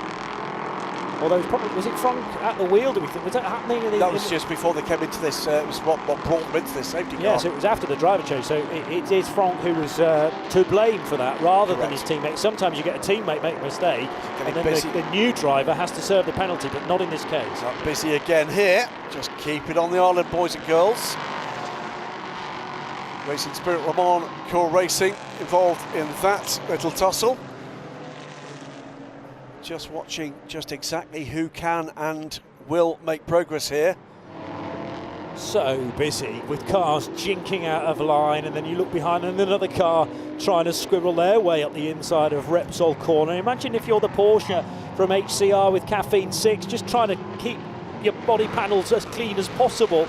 Stick to the racing line, you're told, but you've got P3s absolutely everywhere. The Fricadelli car now looking for a way by Felipe Larza. Well, this is Anders Fjordbach trying to get back onto terms with the Team Parker Racing car ahead of Charles Bateman. Frustration for him because he's got just all the world's LMP3 cars everywhere. Front, back, side, the other side, hopefully not on top. A big lock up there from what was the Racing Spirit Le Mans car, under pressure from the LMP3 car behind. We've got the 28 car serving this 3-minute penalty. We've got Jerry Kraut serving his 1-minute penalty. Soon to have the 23 car, I'm sure, doing the same. Feels like we're losing a little bit of ambient light out there, but I think that's just an illusion. Official sunset not till just after 8:30 tonight, and it's exactly 7 o'clock on the dot now at Barcelona. Finally, Fjordbach gets a little bit of clear air and can start to try and have his battle in class. The two Porsches together, the 64 and the 86. 86, of course, previously the race leader. Suddenly again that gap filled by a couple more LMP2 cars. The key thing here, John, is there'll be a huge amount of frustration with these guys. We've been looking forward to this season. These guys must have been looking forward to it significantly more than we have. Outcome, that's the 11 car having served its drive-through. And was that one of the United cars? It was. It was Jerry Kraut after his 1-minute stop and hold as well. Okay, so up now on an out lap. So Franck Chapard rejoining. Wayne Boyd's come in the number 23. That's United. the 1-minute stop and hold. Indeed, so we won't see Wayne re-emerging for another minute or so. Jerome de Saint-Delier parked up in the pit lane, the MV2S racing car. That's the 3-minute stop and hold. Drama with Christophe Cresp, remember, when Christophe didn't see where he needed to pull in and ran through the pit lane, rejoined, and then had to pit on the very next lap, and that was the start of a crazy race that would spiral well out of the control of MV2S Racing number 28. There's going to be no biscuits or cake in their post-race debrief, is there? One thing we haven't properly shone light on yet is the fact that Julien Henrion, who has been battling major reliability problems with that car, number 16, all weekend, and was very disconsolate when we spoke to him yesterday. He really was. During the Ligier European Series welcome meet. And Julien, a runaway champion in the JSP4s last year, moving up to Michelin Le Mans Cup with the same team, Team Virage, and it's he that leads the race by 1.1 seconds over Portuguese Guilherme de Oliveira. 3 abreast, 4 wide, 4 wide, absolutely fantastic. These are the two battling Porsches for 4th ahead. The lead battle in GT is closing up as well. It is the Aston Martin from Scott Mulvin in the number 18 Team Parker car, then the 51A, of course, of Ferrari, and then these two battling Porsches behind, if ever they can see each other through the traffic. Well, indeed, and the glaring headlights on some of these cars now, LMP3s and GT3s, illuminating quite a cloud-covered Barcelona circuit now. What's happened with this, by the way, you can see in the background now, is Fjordbach's been caught by Vincent Abril. Yes. Because Fjordbach has had no chance to get stuck in to his own battle. Now he's on the rear of the other Porsche for 4th, but now it's a battle for 4th between 3 cars, because it's the 63 Iron Lynx car that's closed right in. Simon Birch in the first of the G&B Hondas is also closing in as well.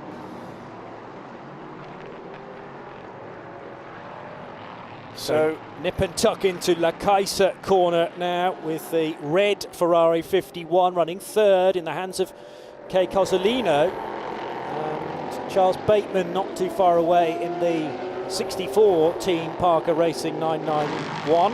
Yeah, Cozzolino not in a position to challenge for the overall lead in GT3 at the moment, but perhaps coming under pressure from cars that are closing that gap. 64, 86, 63, that's the battle at the moment for 4th place. And I think they're beginning to reel in Kay Cozzolino. They most certainly are, because Cozzolino's now been struggling with the traffic that previously was coming to bear on this battle for 4th behind him. This is going to be a 4-car battle for third. So there's the 64 car of Charles Bateman. He's pursued by Anders Fjordbach in the HCR with Caffeine 6 machine in that purple and blue livery. Next GT3 car back, the other side of the Murphy prototypes, Duquesne, is the Lamborghini, driven by Vincent Abril for Iron Lynx. New favoured manufacturer for Iron Lynx, of course, Lamborghini, and the Huracan. The bright green, we always get a bright livery from Iron Lynx cars, whether it's pink for the Iron Dames or yellow in the case of the 60 car in the WEC. Green, white, green, we've had a lot, haven't we? Indeed. What we're not going to see, I don't think, for the moment is red, certainly not this season. But still this battle rages on. All sorts of things still under investigation. Don't count out the fact we might have more penalties to come in this race. Oh, certainly not. Up and down the field, yeah. As well as battles galore. GT3 cars, nose to tail, LMP3 cars side by side. It's all going on, Johnny, and still 25 minutes of this hour and 50-minute race to go. Fjordbach much hotter into Le Kaiser corner than the Porsche up ahead of him of Charles Bateman. Fjordbach maybe knows how these meetings run, although not necessarily at Michelin Le Mans Cup level, and indeed in a GT car, so he's been taking a while to get his bearings as well. Just in the way that this race has unfolded, it's been so slim on the ground, the opportunity for green flag running, but we've now reached a bit of rhythm, and the two older shape Porsche 911 GT3Rs heading down as one into the turn number one. And speaking of one, we've got the two GMB Motorsport NSXs virtually side by side as well, heading out of that corner with the 55 just ahead. We can get reaction though down at Team Virage with Steph in the meantime. We are at Team Virage, car 16. I'm here with Julia Gerby. You had a fantastic start to the race, didn't you? You set it up perfectly for your teammate. My start was not so good. I lost a position at the first start and then another one at the restart. It took a bit of time to get the tires in temperature, but eventually I managed to overtake and get the lead back. So it was short time in green flag, but it was fun. How difficult is it to kind of keep that focus and keep that pace during a safety car? Yeah, I mean, in the safety car, it was more about keeping everything in the braking temperature and trying to put some heat in the tires. And at the end, it came out pretty good. And yeah, it was fun. I tried to build a gap when it was green flag and to bring back the car home, which was the purpose. And your teammate is currently being challenged by the P2 driver. Do you think he has the pace to keep hold of that lead position? Yeah, Gillian is a fantastic silver. He's very young but very mature. Last year he absolutely dominated in Ligier European Series, and I'm really trustful that he will do a great job, and he's doing it now. All right, well, thank you so much. Sorry? Thank you. Thank you. Great stuff there from Julien Gerby, and great to see the team boss showing such confidence in his young charge. Second year with Team Virage for Guillaume Henrion. He's quite right, he says, Johnny, we called a whole season last year, and the name we were saying most often was Guillaume Henrion. Yeah. Lost just one race, and that in extenuating circumstances at Spa, and he gave us a hell of a battle for that one too. Here we go though, here is the battle for fourth place in GT3, and finally under Fjordbach can have a look at Charles Bateman. Looks at the inside though, there's no way through there, but that's forced the error from Bateman. Through goes Fjordbach, and now we'll try and set off in pursuit of the Ferrari ahead. It's a drive-through penalty meanwhile for abusing track limits from the number 27 car. That is the 24/7 Motorsport car of Louis Hamilton Smith, 16th overall and just ahead of the GT3 battle. That's Louis Hamilton, not Lewis Smith, not yes. Lewis. Indeed, don't get those two confused, although Lewis, if you find yourself with a spare weekend anytime soon, he'd love it here. He'd love this. He'd love it. The only problem is you're not allowed platinum drivers, but we'll sneak you in. Yeah, it'll be fine. No problem at all.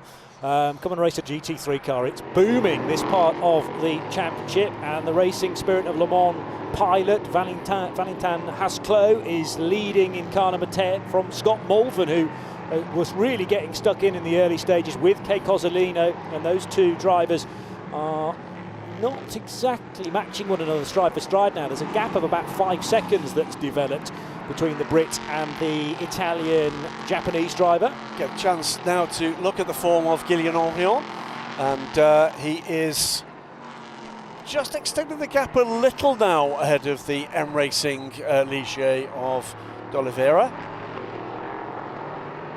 It's a team coming back into it, M Racing. Ivan Muller's squad were early adopters in LMP3, taking a bit of a break away from it. We saw them a little bit in the Ligier European Series, but great to see them back at this level and in such competitive spirit as well. We said at the start of this race, this is a breeding ground, if you like, for new and emerging talent. This, by the way, is a 4-car train now, led by Charles Bateman, Vincent Abril, Jan Magnussen, yes, Simon Bursch, and actually it's a 5-car train because Manu Collard is there now as well. Those names. Kai Cozzolino, 3rd place, regular, a couple of seasons ago in the FI World Endurance Championship. Anders Fjordbach the same. Vincent Abril, ex-Bentley factory driver. Delighted to have him here. And then Jan Magnussen, what can you say about Jan? Well, indeed. All the stories have been told several times, probably. Usually not printable. No. Gustav Berg we had last year. Simon Berg, brother? Father. Yeah. But not René Berg, who runs a team. So what maybe I'm wrong. Ooh, okay, maybe you are wrong. Wouldn't be the first time. It certainly wouldn't. We've got lots of unrelated Pedersens in the Danish racing community. It might just be that. Well, we'll have to double check. Jens Jensen will know the answer to that. Jens most certainly will. Up with it. Here comes Jan Magnussen, though, on the high side of Vincent Abril. I mean, these are two highly talented GT3 drivers, and hot knife through butter there from Jan Magnussen. Green door mirrors for the number 88 machine, sharing with Lars Engelbrecht Pedersen. And Jan just scythed his way by the Lamborghini, which is now very much on the back foot as closing in Simon Berg. Oh, Simon Berg goes to the inside as well, so as Vincent Abril out of ties at this point, because that is not the kind of defence you'd have expected from him. Here comes Manu Collard as well.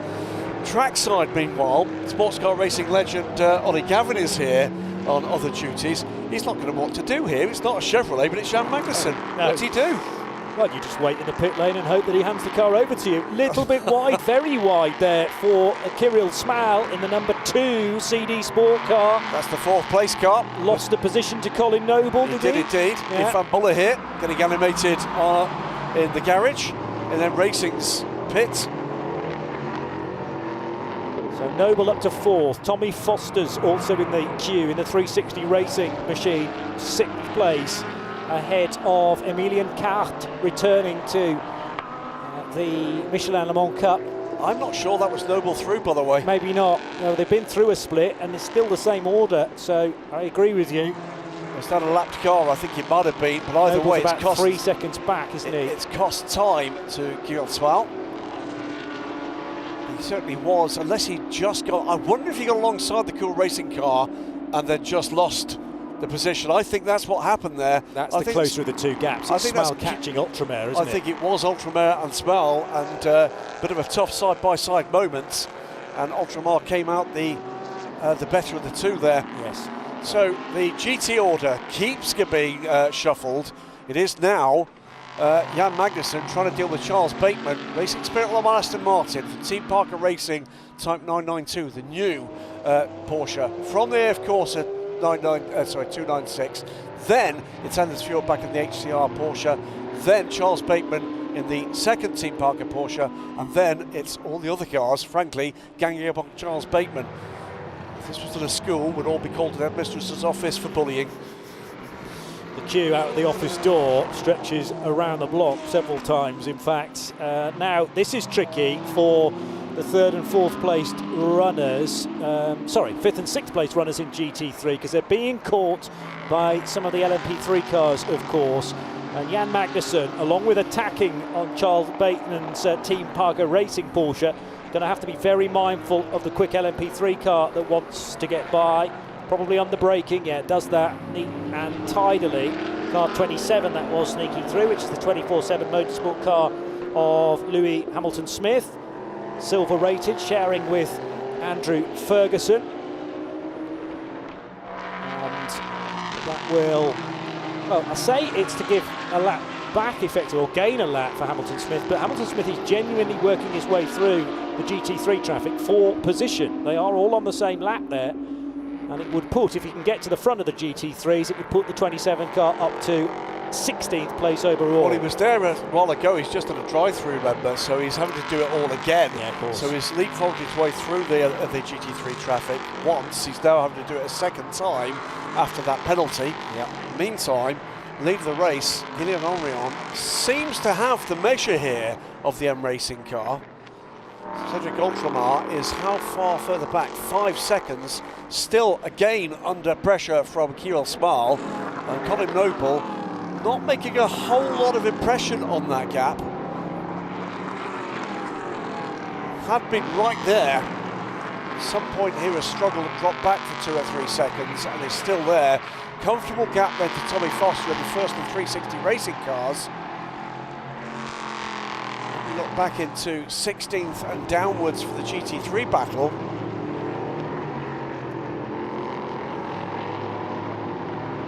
So Guilherme Oliveira is matching the speed of Julien Henrion, but not really making too many inroads. Remember, if you're unfamiliar with some of these drivers, it's a 20-year-old from Nancy in France who leads, from an 18-year-old from Portugal. Cedric Ultramar with a little more experience, having competed in at least 2 seasons of the Michelin European Series, but Cedric himself is only 20.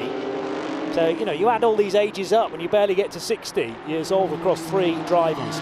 Now, having passed Charles Bateman, Jan Magnussen beginning to try to pull away, but Simon Birch is now trying to get onto terms with the Porsche. Surprised here that Vincent Abril does not have the pace in that Ferrari. That's Ferrari. It'd be shot if it was Italy. It's that Lamborghini. It's the Ferrari, of course, behind the bright green Lamborghini. Manu Collard, one of the most experienced men in this, or frankly any other race.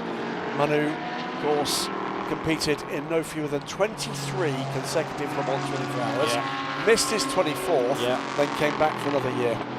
So did get the 24th appearance, but so frustratingly they weren't a sequential run. We'll remove that year from history to make sure that it is continuous. So that Raging Bull trying to get a good result, and then we'll be straight after Graham, chasing him all the way to our accommodation for calling it something else. Oh, now there's potential drama. Something broken on that car. It's the MV2S Racing machine, just a bit too deep into Lucaisa corner for the 28 car. That's the last of our runners after the 3-minute stop on the whole. Jerome de Sadelier ended his season last year with high drama, and has started this season with not a race he's going to want to remember. No, certainly not. It's been a long wait since that devastating incident last year. Not good to watch, but thankfully Jerome de Sadelier fit in well to be racing again. Absolutely. In 2023. It was actually a rotation, a rare mistake from the Swiss. The odd one, really, wasn't it, that one? Slow speed spin. Guillaume Henrion is pulling away now, 12 minutes to go, and the gap is, for the first time in quite some time, over 2 seconds. Looking at what's happening behind, and Ultramar is closing that gap just a little. Managing the gap to Kirill Smal. Still under a second, but it's more like a 9/10 rather than a 6/10 gap. And Smal is pulling away a little from Colin Noble. Yeah, that gap to the Scotsman is increasing slightly. Tommy Foster a further 10 seconds back for the 360 Racing gang. Emilien Cart in the MV2S Racing number 29. That's the much better side of the garage right now at MV2S. Inside the top 7 positions, and Brent Verheulen of Belgium for Hegeli by T2 Racing going strongly in the best placed Duquesne M30. He's now up to 8th position. Run down into turn 5, the awkward approach downhill for Guilherme Oliveira, and the M Racing pilot being willed on by Ivan Muller. throughout the course of this race. Hugo Delacour, of course, doing his bit as well. Delacour, Luxembourgish, although French on some entry lists as well, depends which one you're looking at, really. But Delacour certainly put in the hard yards in the early stages. It's going to be a warning flag now for the Stella Motorsport driver Senan Fielding about track limits, but only got 11 more minutes to go. And for the Audi driver, I realise he's trying desperately to catch up with Emmanuel Collard, but once he didn't get that wave by during the most recent safety car, it was always a question, I think, of just trying to temper the aggression, because he could very easily feel ill-treated by not being allowed to get by Gillian Henrion. Correct. Massive flashing of the lights to try and draw attention to the fact that he hadn't been given the wave by, and it's just one of those events that they're going to have to try and get through. They will pick up points for finishing 10th in GT3, but it's 1 point basically for 10th. Car 27 reported to the stewards for abusing track limits. They've just had one drive-through. It's going to be another. That be said about that car making its way through the GT3 traffic. It's not quite made it, and it's going to be taking the trip all the way back again. Yeah. Lewis Hamilton-Smith then playing the snakes and ladders game, unfortunately. He may well drop down to, well, with all the GT3s tightly bunched, he'll be in the lower ranks of GT3 in an LMP3 car. Keeping an eye on the lead battle, because all of a sudden that gap's coming down again, 1.3 seconds. So Guillaume de Oliveira is once again on the up and up. It is the gap of those top 5 or 6 cars that looks most likely to change, and that is because there's traffic involved. A little bit of discussion on the pit wall at Team Virage. I hope that's all generally positive, and there's I think their concern is about whether or not Gillian is doing well through this traffic. He's done okay. He's retained that lead. The 68 cars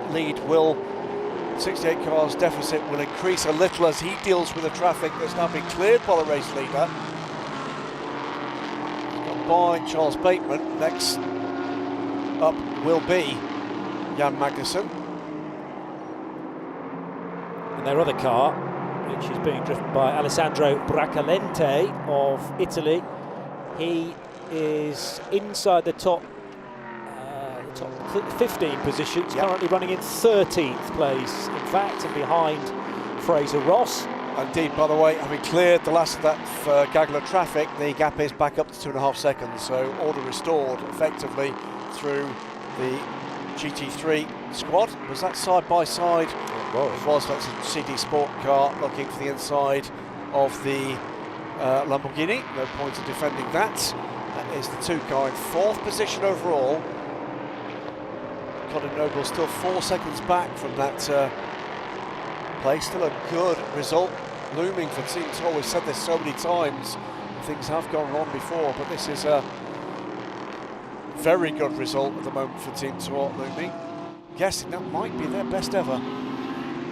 It looks suspiciously like it, and of course the safety car and lots of it during bronze stints will bring teams that are less familiar with the top 5 into the reckoning. Arden Gudmundsson, as we said, getting about 12 or 13 minutes of green flag running before he needed to hand over to Colin Noble, and Noble, a former champion in this championship with Tony Wells, certainly knows how to hustle an LMP3 car and keep it in the mix. He's about 4 seconds away from Kirill Smal, the 17-year-old who has come out of F4 in the UAE, in Spain, in Italy as well. He's previously raced with Prema Power Team, in fact, and a first venture into sports car racing for the teenager. Down towards the first corner. Still, it feels like this dwindling ambient light, but we're a good hour away from official sunset time at Barcelona, and inside the final 7 minutes now. Bit of change may be necessary as the checkered flag waits for the overall leader, who remains Gillian Henrion. Henrion now working his 50th lap. We should have had an awful lot more than this, but he is now starting to really get into a rhythm and open the gap up to nearly 4 seconds, Graham. Yeah, pulling away and looking increasingly convincing here. Another drive-through penalty, as we predicted, for the 24/7 car, Lewis Hamilton-Smith, car 27. And and he hadn't quite cleared the GT3 leader. Made his way back up to 17th. He's going to go tumbling back down the order. Side by side again, this time for car 17 to the inside of the Iron Lynx Lamborghini.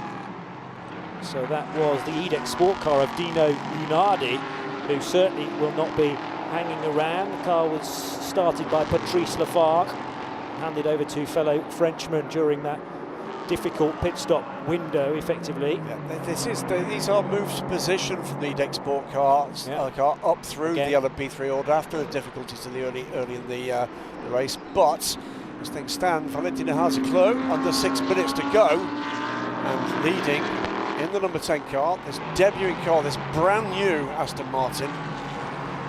Trying to recall the last time we saw an Aston Martin win in the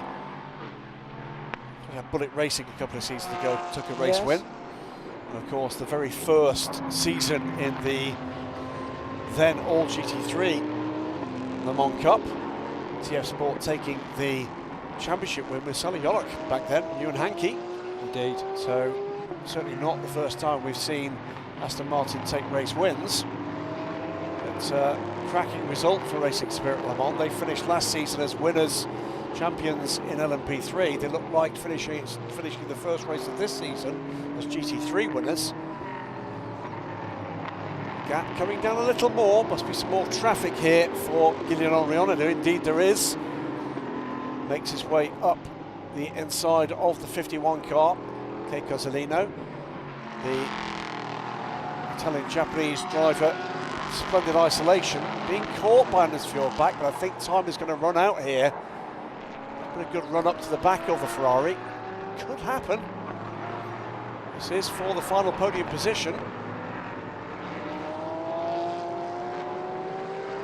So Henrion powers on. 4 minutes to go now.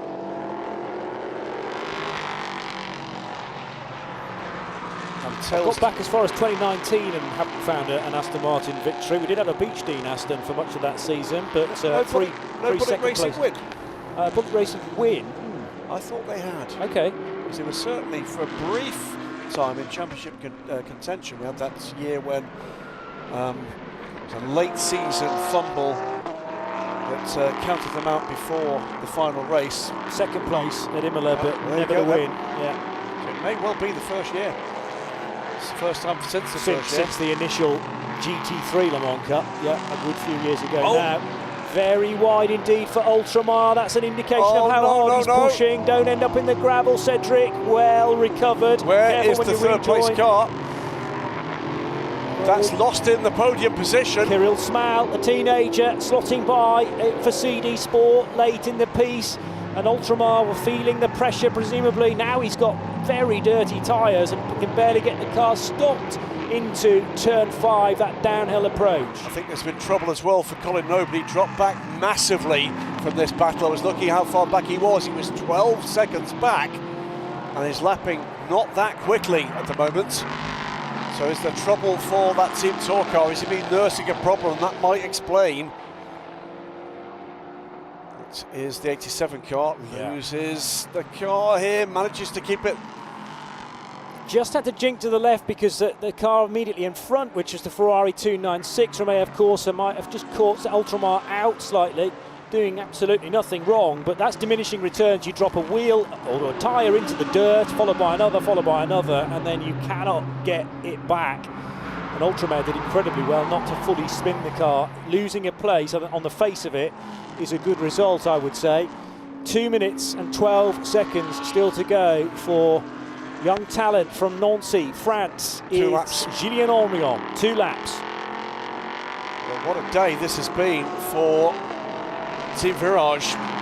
3 races, 3 wins by the look of things. In 2 minutes we'll know, 3 minutes rather, we'll know with the end of this is the penultimate lap we believe at the moment. D'Oliveira now 3 seconds back. Kirill Smal still pushing on, but not in a position to challenge immediately. Be interested to hear what's happened with Colin Noble. But, his challenge has dropped off fairly dramatically, maybe under pressure from Tommy Foster from behind. keep an eye on that gap with 2 laps to go.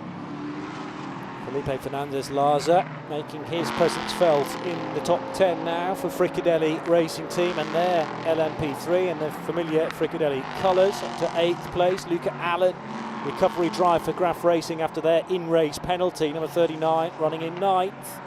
And then the best of the Duquesnes, frustratingly for Duquesne fans, down in 10th position in the hands of James Winslow. It is the nail-biting time of the race, particularly for those associated with Team Virage. This has been a really difficult race to manage if you're an engineer of a particular car, and it's still not over yet because now the two class leaders have found one another effectively. And almost side by side over the line to start. What is the last lap for the race leader? That is going to mean, by the way, 1 fuel lap to complete for the Aston Martin. That's good news for the Racing Spirit of Le Mans Aston Martin crew. Valentin Pasclot probably got a word in the ear there from the team saying, just ease out of the throttle, don't make it difficult for this yellow and orange car to get by because it'll shorten your race. Yeah, he's got a good lead here on the chasing Porsche, but a good result too for Team Parker Racing. Trouble again for the 87. Now that is the 4th place car. Was the 4th place car. Yellow flag at turn 2. Manages to get the car turned around and out of the way. And we're not going to have a further caution. Has that been enough? It has. Yeah. Team got up to 4th place for Colin Noble. Yeah. And to add insult to injury, a track limits violation as well. Oh. Big snap there for Cedric Ultramar. And then he did not stay left, did he, of the bollard? He was trying to get there, but that was the resultant spin. So an embrace down at Team Virage for Julien Gerby and the rest of Team Virage. They cannot wait for this lap to be completed. 3 seconds the margin for Julien Henrion. He's been in this situation several times before, although strangely not at this venue last year in his championship year, because Ligier European Series did not visit this corner of Spain. Final turn. Through Catalunya corner, and a debut in the championship for champion of last year, the Ligier European Series champion Julien Henrion takes his first victory in the Michelin Le Mans Cup with Julien Gerby, and there he had to weather a massive storm. That is the eruption of emotion down at Team Virage. Guilherme Moura de Oliveira for M Racing will bag 2nd position. Poor Julien Gerby in tears already down there. Wait till he can get the chance to congratulate Julien Henrion as well. This is a glorious business to be part of, but it's hard work, and when you can see the results of your labours come forward with young talent producing the goods, that outpouring emotion is what you love to see. You love to see it. Immediately goes to the group in handling this car. Julien Gerby congratulates them, and fantastic result for that pair. Guilherme Henrion, we saw him through last year, Johnny Palmer. He looked like a driver of high quality. You need to see how that translates to the next stage on the ladder, and boy, has he delivered that. GT3 winner, brand new car, brand new efforts from the Racing Spirit of Le Mans. Valentino Hazaclo and Arnaud Robin, and these two will be back again tomorrow together with the other Robin brother in the TF Sport Aston Martin. Can they make it 2 out of 2, or might Team Virage convert yet another race into yet another win? 3 races today, 2 in the Ligier European Series, 1 in the Michelin Le Mans Cup, all of them won by Team Virage. Yeah, a clean sweep. Can they improve, increase their silverware on Sunday here at Circuit de Catalunya, Barcelona? And what a way to effectively debut a brand new Aston Martin for Racing Spirit of Le Mans, continuing where they left off last year, taking victory for Alexander Matchell and Tom Dillman in the LMP3 driver competition in Michelin Le Mans Cup. And they've now spread their wings to include a car in the GT3 category. Valentin Pasclot, whose pedigree is by no means in question, bringing Arnold Robin into the fold as well, the man from Le Mans. Robin brothers famously from Le Mans, and they'll be looking forward to June this year, I'm sure. But Arnold Robin did the business earlier today in qualifying to put the car on pole position, and I won't say they never look back, but you think about that turn 1 incident that involved 6 LMP3 cars, and Arnold Robin needed to thread the nose of the Aston Martin through the carnage in order to survive that. Then about 55 minutes of safety car, which really stilted his stint. But he was able to hand the car over to Frenchman Valentin, and the gold-rated driver did the rest. Here's Gillian Henrion. That turn 1 tussle, by the way, apparently triggered by a spin from Jonathan Brossard, I'm hearing from the press room. Yeah. Out in the dirt. That's proper joy. There you go. Gillian Henrion, who was in sheer desperation yesterday, and when I caught up with him earlier on Friday as well, he said, up until this point in free practice, I've had 1 out lap, because every time the car is handed over to me by Julien, it keeps cutting out, and we can't restart it, and I've had such little track time. Has raced here in the past in single-seaters, but it's a different ball game when you're in a sports car. And at times you just have to forget that and say, right, we'll start afresh on Saturday. And the first time he had a chance to drive that car in anger was in today's race. Well, here's the thing. There's only one first race in any championship. Henrion has taken that win. There's only one first race in the GT3 class for Racing Spirit Le Mans for this pair. They've won that race. Just one of the stories moving forward here. This was an unusual enough race, Johnny, that we don't yet know exactly how the rhythm of this is going to pan out. So we get to do it all over again, and hopefully people keep it on the island there. That turn 1 incident will be investigated after this race, and there's plenty to unpick from that without a shadow of a doubt. Just watch Steph Wentworth actually sort of threading his way through there, heading towards the camera crew. So we'll be hearing, I'm sure, from the winners of this race very soon. Hopefully the first of them, I think, will be from the winning crew. But Racing Spirit Le Mans, debut winners in GT3. Let's listen in first, though, with Steph Wentworth, and we'll be talking to an elated Gillian Henrion, talking now to the new voice of the pit lane of the Michelin Le Mans Cup. Welcome to the championship to Steph Wentworth. Gillian Henrion, winner of the opening round for this season. It's got to feel good. You can't keep the smile off your face. No, that was amazing.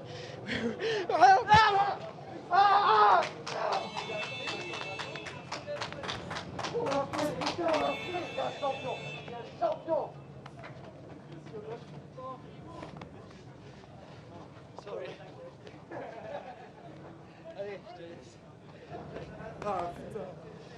Yeah, so that was amazing. That was an amazing race. This week it was not our week. We had quite a lot of problems. I'm sorry. You can just see what it means to you, really, can't you? This race, at first we didn't think we could win it, and to win it, it is just a judgment. So thank you to the team Viral, thank you to Ligier, thanks to everyone who supports me. Right, we'll let you go and celebrate. Thank you so much. Thank you so much. Do not apologise for that. That's what it means. That's what it should mean. Completely. It should be that's the passion, emotionally fueled. That's what we love sports car racing for. But when I went to speak to Gillian yesterday, it wasn't great timing because they were in the middle of that technical problem, trying to solve it. Quite a race for the opener at Barcelona for the Michelin Le Mans Cup. We had planned for an hour and 50 minutes of racing. In reality, we got barely half of that because of a real stop-start affair. Safety car breeding more safety car. 4 of them in total, and the best part of 55 minutes. This was the carnage down at turn 1 that caused the first of the tempering of the speed of the race. Safety car required for quite a long time to stretcher away several damaged cars, 5 or 6 of them, and you look carefully, you actually can see Arnold Robin in the Racing Spirit of Le Mans Aston Martin just about avoid disaster. This was a strange moment for Tony Wells. Need to get to the bottom of exactly what went on. Was it just a tyre going down? Was it more substantial suspension failure? Whichever way, it pitched him off the road and into the gravel trap down at the Kaiser corner. Then we were treated, once we finally got back to green again, to this scrap between Team Virage and the chasing 68 car of M Racing, but then another safety car. this time because of another stricken car not far away from turn number 8 into Europol competition car, beached there and requiring recovery. Brilliant overtake from Julien Gerby to slice across the nose and fairly of the Graf machine. Plenty of frantic light flashing for Arnaud Robin in the Racing Spirit of Le Mans car.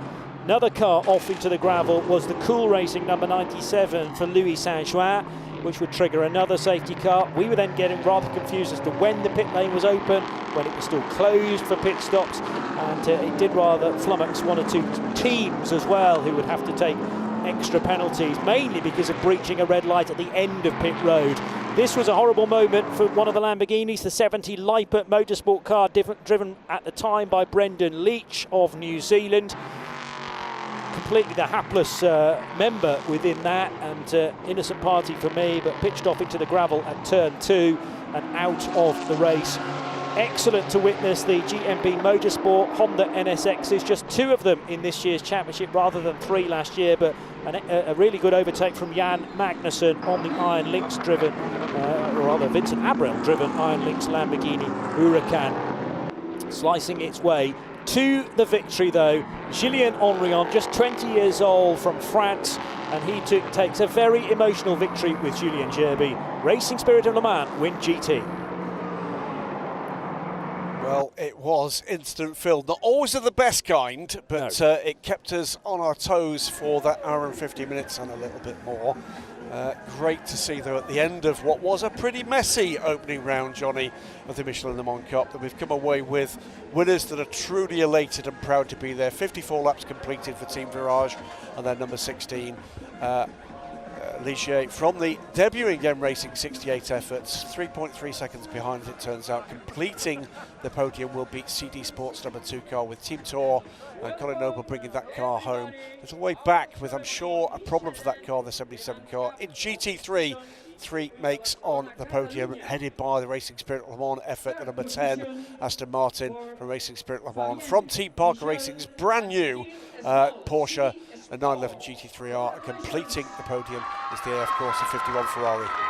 Huge smile, first of all, for the CD Sport third place finishers. Fabien Michel with a big grin, and Kirill Smal joining him, the teenager, on the far side of the podium with the Spanish flag emblazoned above third spot. Second position going to a new car, as Graham says, although from a familiar team, M Racing, Hugo Delacour of France, Guilherme de Oliveira of Portugal. But here you go, there's not a dry eye in the house really down at Team Virage in the squad from Poland. We will hear the Polish national anthem very shortly. It's a rare treat for Julien Henrion and teammate Julien Gerby.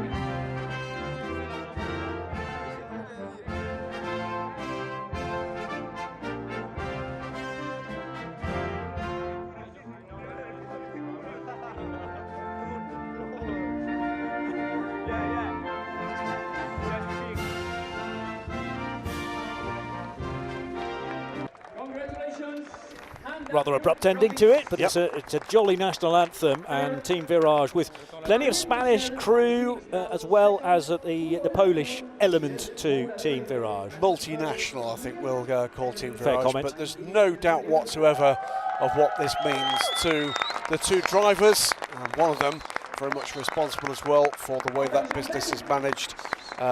It's a hard road to get here. It's a harder road to be competitive. It's a harder road still to win. And to do that in the first race of the Michelin Le Mans Cup debut of Julien Henrion. Well, how far can this journey carry that young man? A delight to chat to him yesterday evening, Johnny. More delighted to see that his weekend took a definite turn for the better after what was not a good start to it.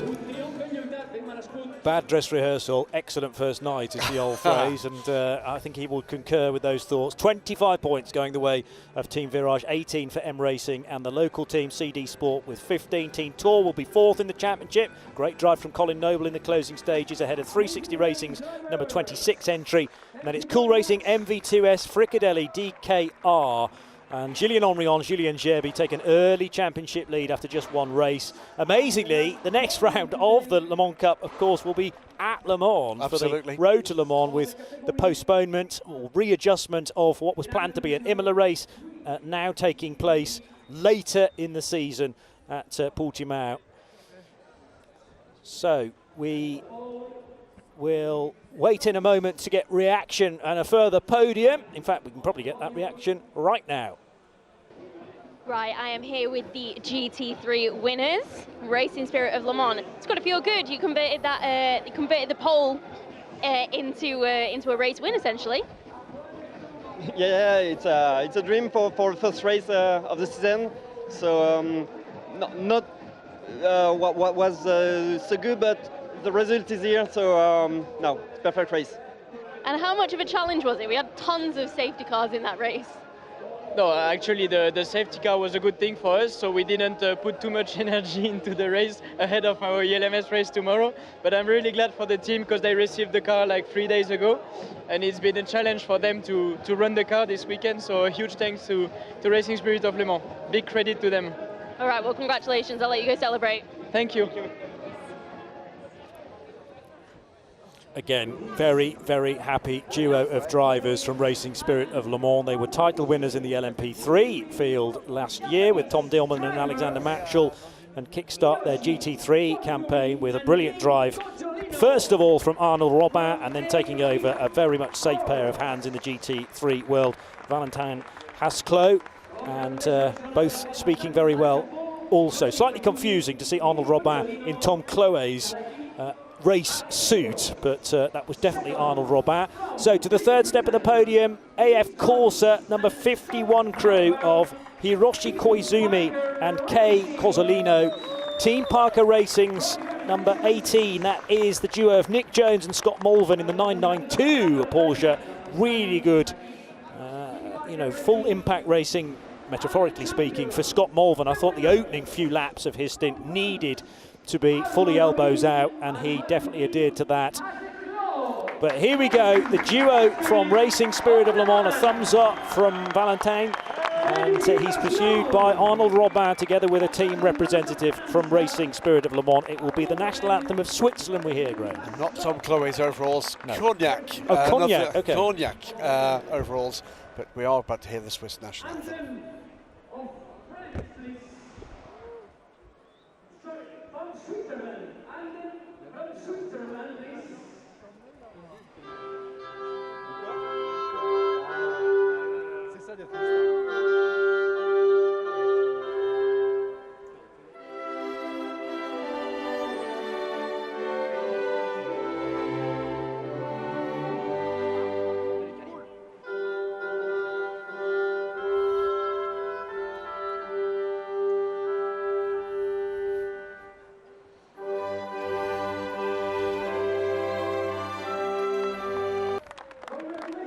There might be the odd measure of cognac consumed at Racing Spirit of Le Mans tonight, or maybe they'll postpone till the end of Sunday.